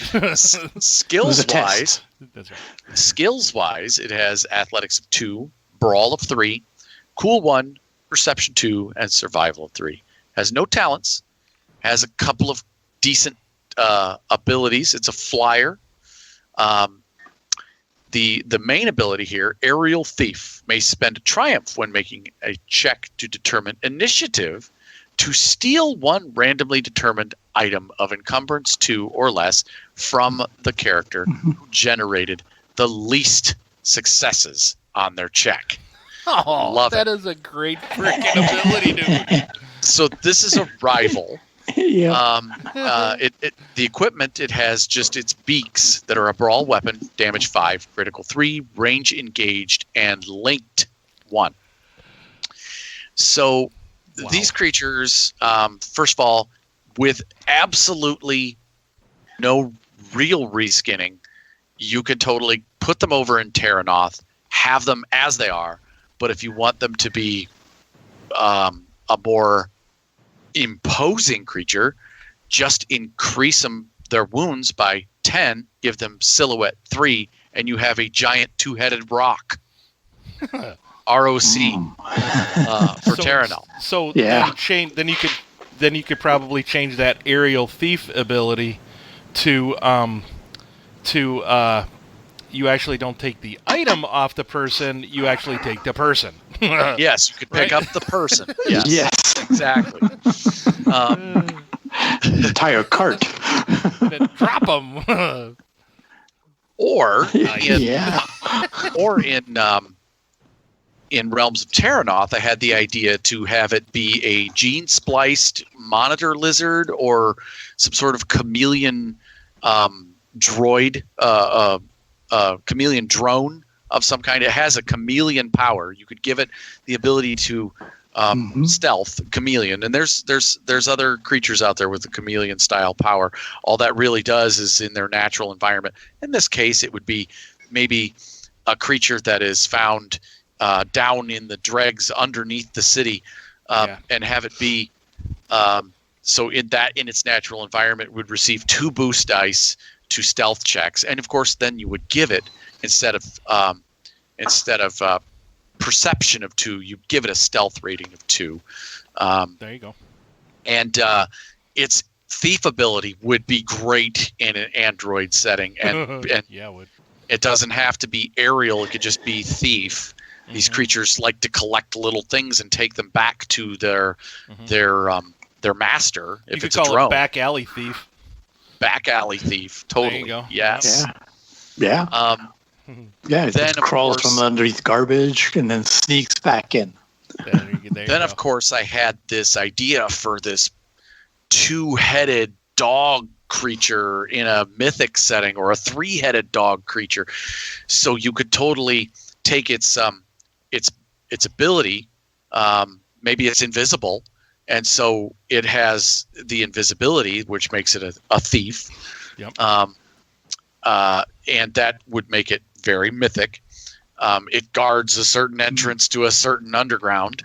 There you go. You give it 3 bites. So for its equipment, instead of having linked 1, it would have linked 2. And you could even make it mythic by giving it just alone, giving it adversary, ranks and adversary. There you go. And then, of course, the last thing I had was an idea for a swarm of mutant thieving, multi-handed monkeys that would attack you in a post-apocalyptic setting. These would be like mutated monkeys that have 2 heads. 2 heads, and they, you could totally crank them down to a minion. Give them, instead of 14 wounds per minion, they would just have 4 wounds per minion. Very much like the Piranha Monkeys, but they would still have the thief. It would just become Arboreal Thief, or there you go. or Scavenger Thief in a post-apocalyptic setting. Right. And then, of course, they would have the 2 monkey bites, and you probably, if you're doing minions, you'd probably want to reduce the damage down to a little bit. Maybe reduce their brawn to 2, and their damage down to 4 for their attack. But totally, you could just reskin these guys for just about anything. They're a rival, by the way. I don't know if I mentioned that. Yeah, you did. But Yes, you did. cool. You did. Yeah. Yeah, So, definitely. I like that. So there you go. Different ways. yeah. And so hopefully, Kyle, you have some gene-spliced monitor lizards or hidden drones in your next Undercity encounter that will use the environmental thief ability and will steal your party's stuff after initiative. That's right. So so Yeah, a little. What's that? Go ahead. Go ahead, Stefan. No, you started. Go ahead. No, I was just saying that encumbrance 2 item, man, you could totally steal their pistol randomly. Or their deck, if they're a freaking That's true. With data pad, they can't log Yeah. in or whatever. their PDA. Yeah. There you go. Yeah, that works. their rig. Oh, yeah. Yeah, no. That would suck. That would A drone, like instead of a 2-headed drone, it's a drone with a double, processor, and just zooms in with a little stealth unit and picks up something and flies off with it. There you go. Or totally steal their pants.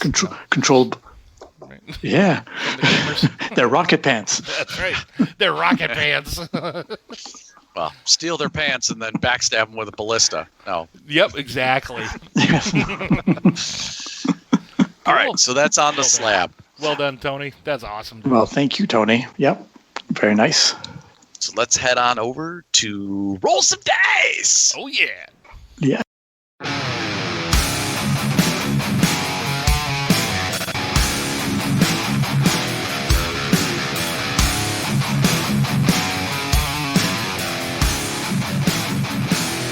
Okay, folks, welcome to Advantageous Threats, where we build, roll, and narrate the dice results on some sample skill checks for your entertainment and ours. Today, I'm going to be GMing Stefan and Chris through a little 1 or 2 rounds of some Crucible action. So, here we go. Here's your primer. Yeah. All right. Pair of adventurous heroes race through the untamed stretch of the Crucible against the Brobnar Goblin Madman, Mad Moogie, in his war buggy. And they are trying to reach a new cache of Ember and claim it for themselves.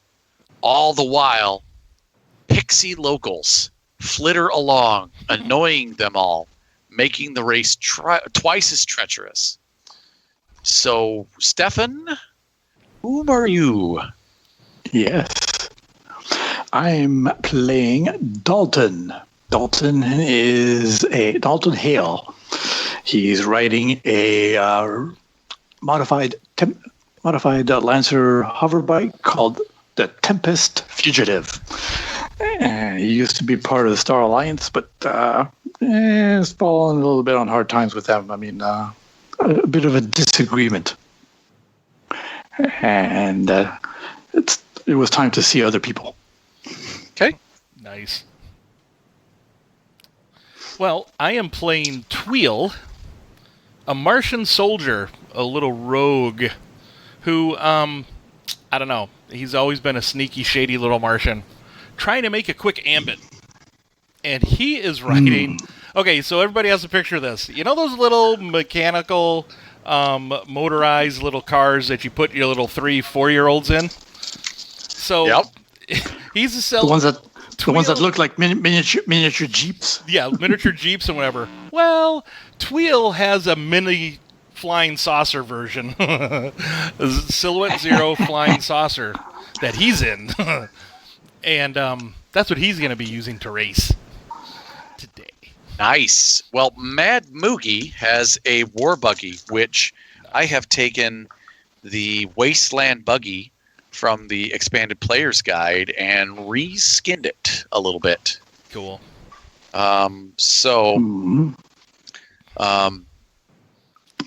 We start off with we're going to need an initiative order. So Okay. we'll have you guys all roll cool because you all knew this race was coming. Right. Oh, All right. then. That's going to be easy. That's a simple green for me. Simple All right. check. Yeah. One success. I got a green and a yellow. All right. It's I going got to a be green and a yellow. I got a success and an advantage. all right. So you guys are going to go, and then Moogie, Okay. because I had just 0 successes and 2 advantage. Sweet. And Chris, you had 1 success and 1 advantage, was it? I had 1 success. I think Stefan, Okay. he said he had one success, 1 advantage. Yep. Okay, yeah. So with Either you way. guys having successes, you goes first. Stefan, go for it, bud. All right. So to give you a picture of what All you've right. got, so you've got this wooded area around you. You've got these big blue and black tree trunks going up into the sky, and these trees are filled with fairy houses just all through them. They go up as far as the eye can see. You can't even see the tops of these trees. Okay. But this is a fairy city that you guys are driving underneath, and the fairies are flittering down out of nowhere, just dropping things in your vehicles and pulling things off them and getting upset that you're upsetting the balance of their neighborhood. Oh, And you two on your the little flying saucer buzzing in between the trees. yeah, And yeah. you've got the hover Lancer bike just flitting around, and you got Moogie in his big smoke spewing war buggy. It's got 2 smokestacks coming off the back of it, and he's got this big ember enhanced cannon that just rotates around, and it's got this.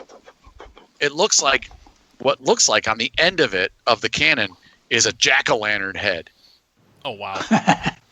So what Moogie has done is Moogie has taken Ember, created an effect where the Ember summons all the rotten jack-o'-lanterns that are disposed at Halloween to his cannon and ejects them at people. Oh, I wish I would have thought of an effect. But that's okay. I'm in a mini face saucer. Motherfucker. Yeah. So he is just a little bit ahead of you guys. He is 1 range increment ahead of you. Perfect. And so right now he is at short range from you two. Okay. As you've zipped into this little area. What speed is he and we going? He is going speed 2. Okay. You guys may be going speed 1 or 2. Up to you. I'll start at speed 2. Okay. Yeah, same here. Okay. And last thing we're going to choose before we go is... So we got that. Okay, so I'm going to set this up as a skill challenge for this race, but it's going to be opposed with you guys versus Moogie, and accumulating the most number of successes after 2 rounds is who gets there first. Coolio. All right. So, with that note, you guys may roll. Go ahead and tell me what you're going to do. And success doesn't. The checks have to be vehicle related. They can be driving checks. They can be gunnery checks if you have guns, or riding. Sorry, riding only in this setting. They can be riding checks. They can be to boost your speed or whatever. They could be weapon attacks, things like that. Reminder: if you attack the vehicle of your opponent, you must take the aim maneuver. Okay. All right. I'll go ahead first then.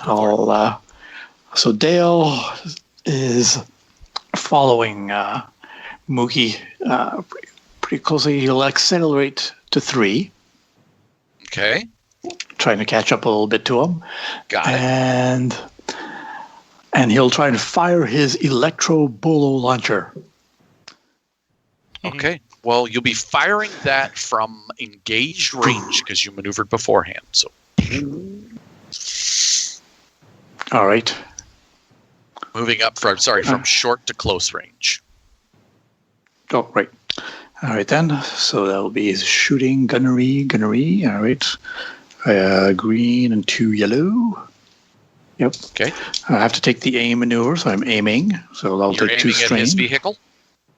Yes. Okay. Trying to slow him down, take him down. Okay. So his buggy is kind of like a 4-wheeler. So just give you an idea. It's not very big. Right. It is a Silhouette 1 vehicle. So I'm going to give you...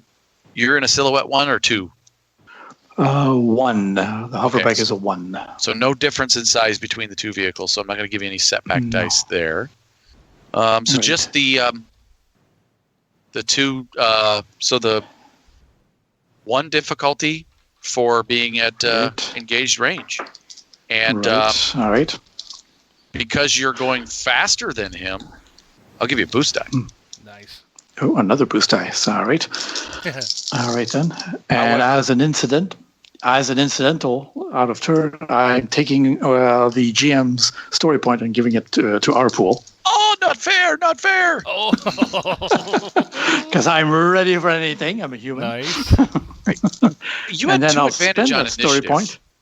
You had 2 advantage on initiative that you didn't spend. What would you like to do with those? Oh, 1 initiative. No, I only had 1 advantage. Okay.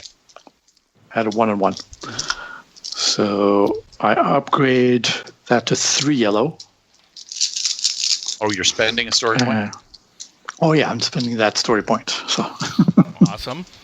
I've aimed, so I've got 3 yellow, 2 blue, 2 boost dice, and 1 difficulty dice. Excellent.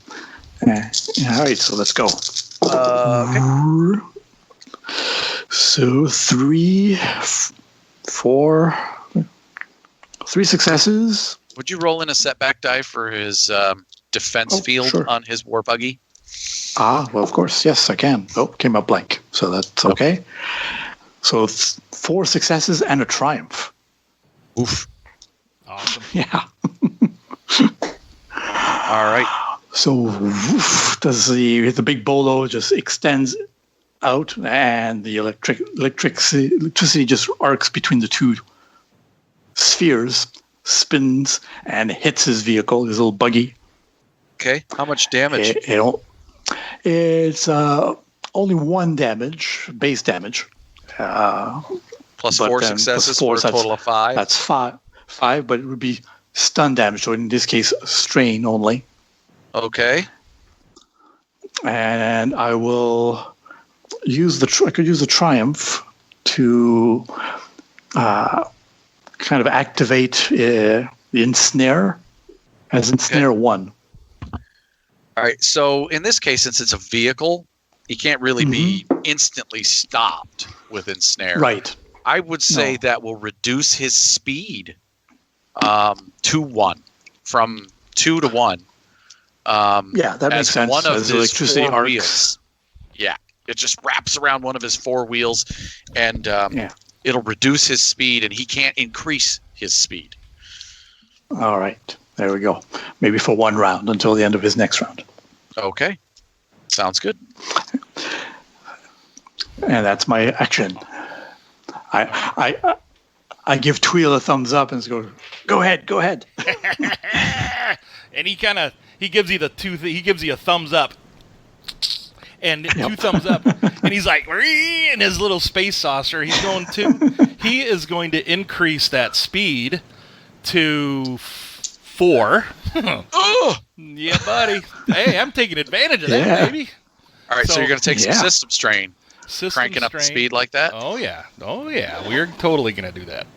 My strain is That's now... okay, we're working as a team. Yeah, so what we did is we took the saucer, instead of a hull of 12 and system strain of 12, gave it a hull of 3 and a system strain of 6. So we have... You're going to take 2 system strain. 2 of 6, yep. Now, going to max speed of 4, I am going to actually spend... So if I do a second maneuver on a vehicle, the vehicle takes more strain, and so do I, and right? so do you. Yep. Okay. Well, we got to get to the Ember, so I'm going to do a second maneuver, which is evasive maneuvers. Oh. Okay. So it's going to upgrade his check to hit me, but it just really doesn't matter. I'm going to need to reposition. I'm going to want to buzz past him. That's what I want to do. So I'm going to buzz past him, and then going to do some, I guess. Yeah, so you're going to probably want a piloting check on this, right? Yeah. Pretty sure. Yeah, riding check, yeah. Oh, yeah. Riding check, please. Or piloting. It's going to be piloting. Sorry, because piloting you got a for flying saucer. Yeah, yes. I do. Little mini saucer. All right, yes, all right. Okay, so I've got 2 yellow, 2 green, 2 boost dice, because I do have a handling of +2. And the difficulty would be what? I forgot how do you calculate difficulty of piloting check? Its difficulty is your current speed. 4. Okay. That's going to be 4 of them. And anything else? Oh, actually, what I'm going to do as an incidental, I'm going to take the Daring Aviator. Going to activate that talent, which means I get to add a number of threat to the results to add a equal number of successes, and I have 1 rank in it because it's a tier 2, so I'm going to add a threat and a success to this check. Got it. Okay. All right. Roll. I'm not going to touch your pool with my 1 single story point. Actually, I'm going to upgrade. I'm going to do story point. I'm going to spend 1 because mini flying saucer. Hello. This is cool. Any cool factor for this. For the pixies. A group of pixies flitter down and toss a net at your head as you go flying by. How many setback for that? 2 setback dice for the electrical net that's flying at your head. Excellent. Well, lucky I have knack for it, which I get to remove 2 setback dice from all piloting checks. Thank you. All right, here we go. So a little glass dome goes down turns over. on, baby. That's right. Covers me real quick. All right, here we go. I thought they were throwing a girl named Annette. Oh, no. All right, everybody. That'd be funny. We're canceling. Electrified Annette. Canceling that, and that cancels. I have 3 successes, 1 advantage, and a triumph, motherfucker. So yeah, my handling is what made me get through that. So if he's going 1, I get to move. So you had how many successes? I had 3 successes, and a triumph, and an advantage. Wow. So I get to move. So he was at short range, right? Correct. Okay. He was at short range. Which means I get to move 3 range bands going speed 4. Oh, yep. I had to upgrade the difficulty of all piloting checks once. Hang on a minute. Let me re-roll one of these dice. I'm going to take one out and put a red in there. Okay, just a failure. So, we're good. Still, what was it before? It was a failure and a threat. So you have an additional advantage now. So I have 2 advantage. Yep, 2 advantage, 3 successes, and a triumph. Let's begin with the advantage. Yes. Success means you will move 3 range increments. So you went from being at short range behind him to being engaged, then short range in front of him, and now medium range in front of him. Cool. Okay. I am going to say the 2 advantage would be a setback die for him if he for him if he wants to see me or do an attack on me. Okay. And got it. I got a setback die in my pool. And then for the triumph, I actually timed it such that it actually hits his vehicle. Because I buzz him and I'm seeing a net. I'm like, all right, sweet, and it might hit his vehicle, whatever, and it activates and affect whatever that net does. I think. So the electro net is going to upgrade his next weapons check. Cool. Okay. As system shocks going through and right. Nice. So, Awesome. All right. So Moogie on his turn, he sees you. And he will, for his maneuver, he will accelerate to speed 3, matching the speed of the Lancer bike. Dalton, yeah. Yep, so that's his maneuver. He is going to use his talent of, talent? He's got the Let's Ride talent. Which jumping or mounting or dismounting something is an incidental. Yeah. So he is going to dismount from his vehicle onto the back of your hover bike. Oh. And he has a liquid metal lasso that he is going to try and attack. Was his name Dalton? Dalton, yeah. Dalton. Nice. Yeah, he's going to attack him with. So he's going to be making a melee. He has a brawn of 3, and he has melee of 4. So he's going to have 3 yellow and a green on this check. He is going to be making 2 purple. Do you have any melee defense on him? No, I don't. Okay. He just has some basic little leather armor kind of thing. That's about it. All right. Because of the buzz by the flying saucer, the net makes it difficult to jump out of the vehicle. So there's my setback die in there. All right. And he's going to spend 2 strain for an aim because it's kind of important to get this. Yeah. All right. So. You know what? I'm going to spend a GM story point. And okay, and I'm going to spend a player story point because we're going at speed 3. I mean, going pretty fast. Things are zooming. Okay, got it. Sure. And all right. And pixies all over the place. Here goes nothing. Okay, so I'm looking at 4 yellow, 1 blue, 1 black, 1 purple, 1 red. Boom. Here we go. Oh, triumph. Yes. Uh-oh. So all my advantage cancels out. I'm just left with 2 successes and a triumph. So his liquid metal lasso is going to do 8 wounds to Dalton. To Dalton, and right. So that's 5 total with this after soak. Mm-hmm. Cool. Yep. And okay, just making sure. And then he is going to use his triumph to activate Ensnare 3, preventing you from taking maneuvers on your bike. You're wrapped up, and he's like, "Hey, you're mine now!" All right, round 2. All right. All right, Chris, go ahead if you want to. 7. Well, looks like you guys are going to get to the deposit, but Mad Moogie may have a prisoner. Well, that's okay. I'm a greedy little bastard. So I'm actually. That's okay. I've got an idea myself. Do you? Okay. I'm actually going to. I think I kind of want to use because I already used piloting. I want to get to the thing without him necessarily noticing. So I'm thinking maybe a stealth check as I'm piloting through.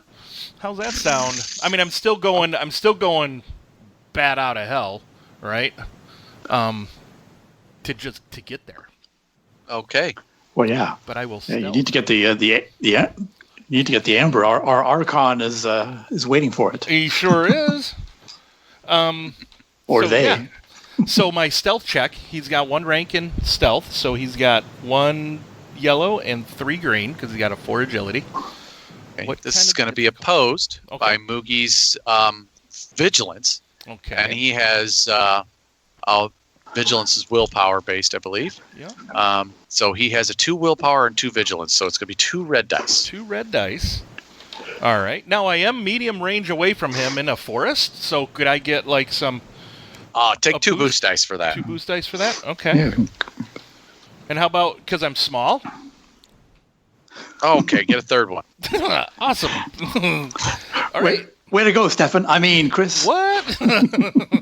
Yeah, however, channeling my inner stuff. The pixies are there, and they are just harrying your every move. And they're like, 2 of them are above you. As you try to hide, you flitter behind the trees. 2 of them there are above you, holding up electric signs. This way, this way, this way at you. Uh-oh. So put in 2 seconds. Bird seeds. Bird seeds this way. Dice. All right. So we have a yellow, 3 green, 3 blue, 2 red, and 2 black. That's a nice, colorful pool. Here we go. Do you want to do anything in that pool? So. Do you want to do anything else in that pool? No, I'm good with it. I'm not doing anything. My 2 red are enough. Yeah, it is. Oh, those. Okay, so got some failures that came up on that. That cancels that success and this. Ooh, we are left with 4 successes and 3 advantage. So I'd like to. So with all those successes, it doesn't slow me down to stealth. How about that? I could still like maneuver and hitting the foliage and such. And with the 3 advantage, what's that? You got into a trench that just hides you perfectly with and dampens any noise. Totally. My head just barely above the trench, just kind of back where you guys are. Little goggles is all we can see. That's it. Just little goblin goggles. My dome is still over me, right? Yeah. And goggles paisano. Yeah, and maybe with the 3 advantage, where I decided to kind of stealth that area. I kind of noticed that I'm like right at like the ember, and I'm at like a prime end position. Of this trench that you've dug dump down into, there's this huge crystal structure that you recognize as an ember cache. Now, I forgot something last round. My character's vehicle was ensnared. He could not spend his maneuver to crank up its speed.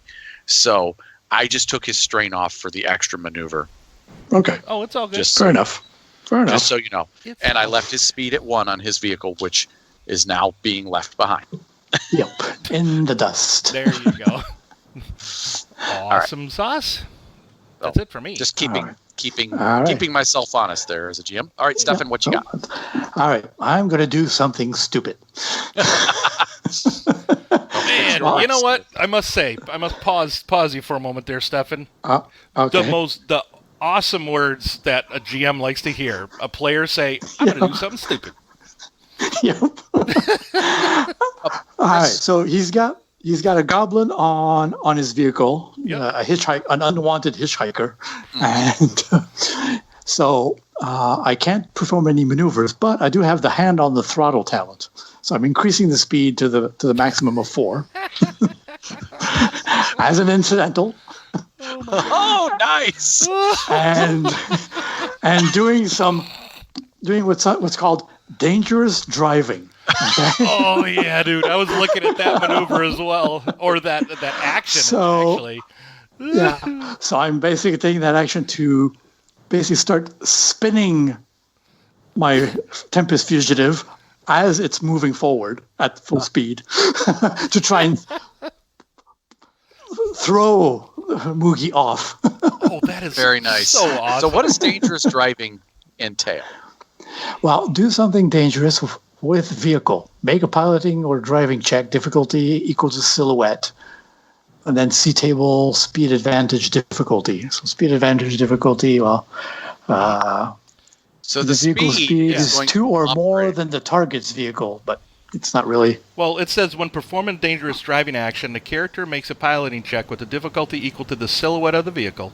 Keep in mind that the current speed can alter the difficulty of such checks. Of course. Amplifying. Yeah, so I think what you do is you have the difficulty is 1, but you upgrade it 4 times.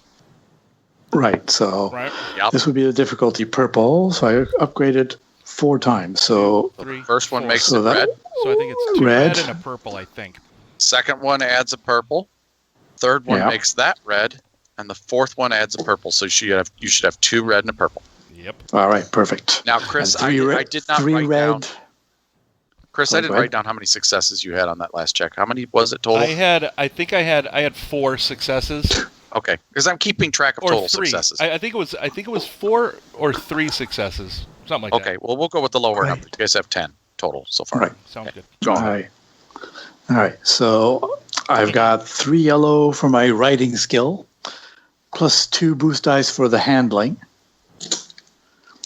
So 2 red and 1 purple for difficulty. And like I said, I'm just spinning around. That's awesome. Trying to knock Moogie off. Exactly. So, and what the hell? I'll spend the last story point to upgrade it. Giving myself an extra green.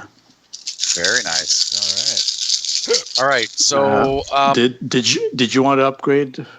No, I'm not going to upgrade. What I am going to do is when you're spinning upside down, it gives you a special vantage point on the fairies that are running flying underneath your vehicle, and they're all poking up with these little tiny spears at your head as you're flipping over. So throw in a setback die. All right. Fair enough. All right, so let's do it. Let's see what the damage is. Okay, the boost dice and the setback dice also just came up blank, so no problem there. All right. So those, all right, oh boy. All right, all my successes are canceled out, so no successes, but 3. I have 1 advantage. No, 2 advantage. 2 advantage. Okay. 2 advantage. So I failed to throw them off. So I'm spinning. Keep moving roughly towards where I think the ember is. Use maybe the 2 advantage that it's gives Moogie, he's nauseous. He's motion sickness. He's motion sick. All right. Yeah. Nice. At least gives him a setback dice. Yeah. All right. Setback dice on his next check. So his next check is going to be to take control of the vehicle. Oh. Now, that is going to be to push you back. No, never mind. Doesn't matter. What doesn't matter? I was just going to say I did have knack for it riding, which would have removed any setback dice, but the setback dice came up blank anyway. So. Okay. All right. Cool. So he is, again, he's going to brawl you for control of the vehicle. All right. So Moogie is a brawler. He has, again, a brawn of 3, but 3 ranks in brawling. Uh-oh.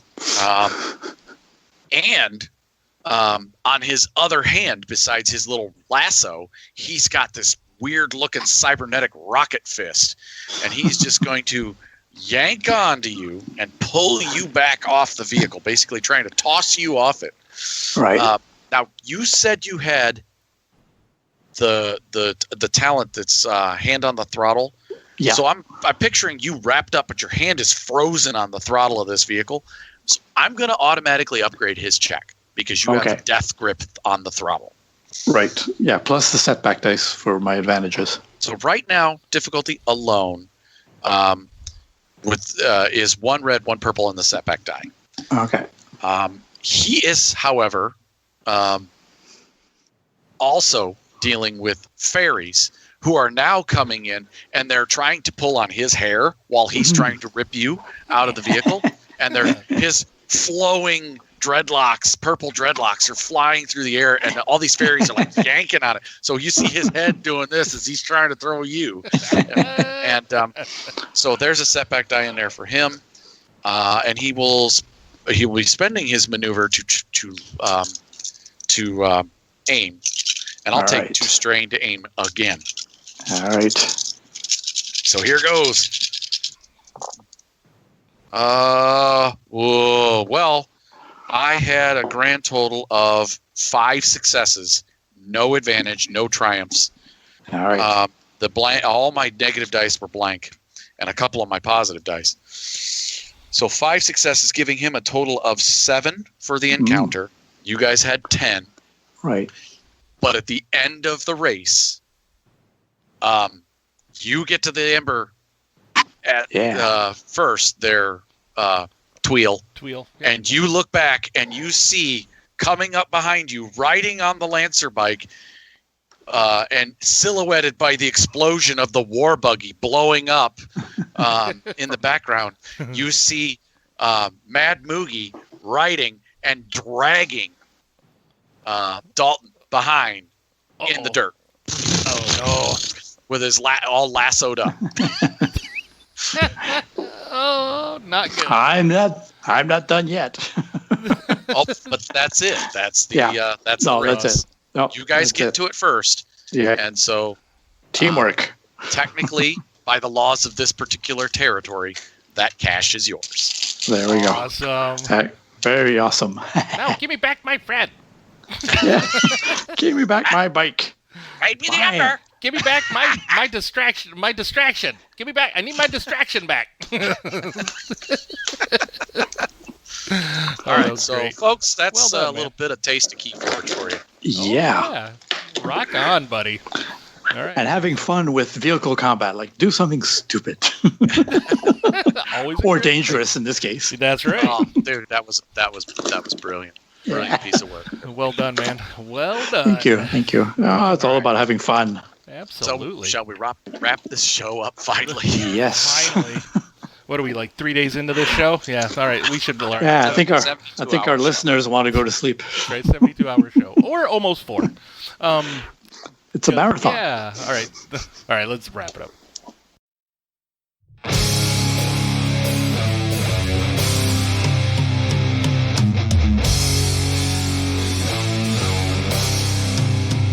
All right, so finally we're done with all those segments. We've talked and had fun.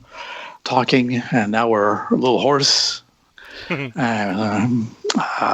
a mutated horse with Ember, so it's all good. So I just want to do a little shout out to a fellow podcaster on our Nerds International network over the overseas in England. There we've got Harrison and Nick Lamley who do the 3T RPG podcast, doing all kinds of things RPG-ish. And the latest episode, they covered a little bit of how to do horror, little tips and tricks in RPGs, how to maintain maybe the level of fear and suspense, stuff like that. So they're a hilarious bunch of guys with that British humor. I spit in your general direction and so forth. So. That sounds French to me. I might not. I'm just from the States here. That's French. But that's a Monty Python reference. So written by a British man. So I mean, technically. True. Yeah.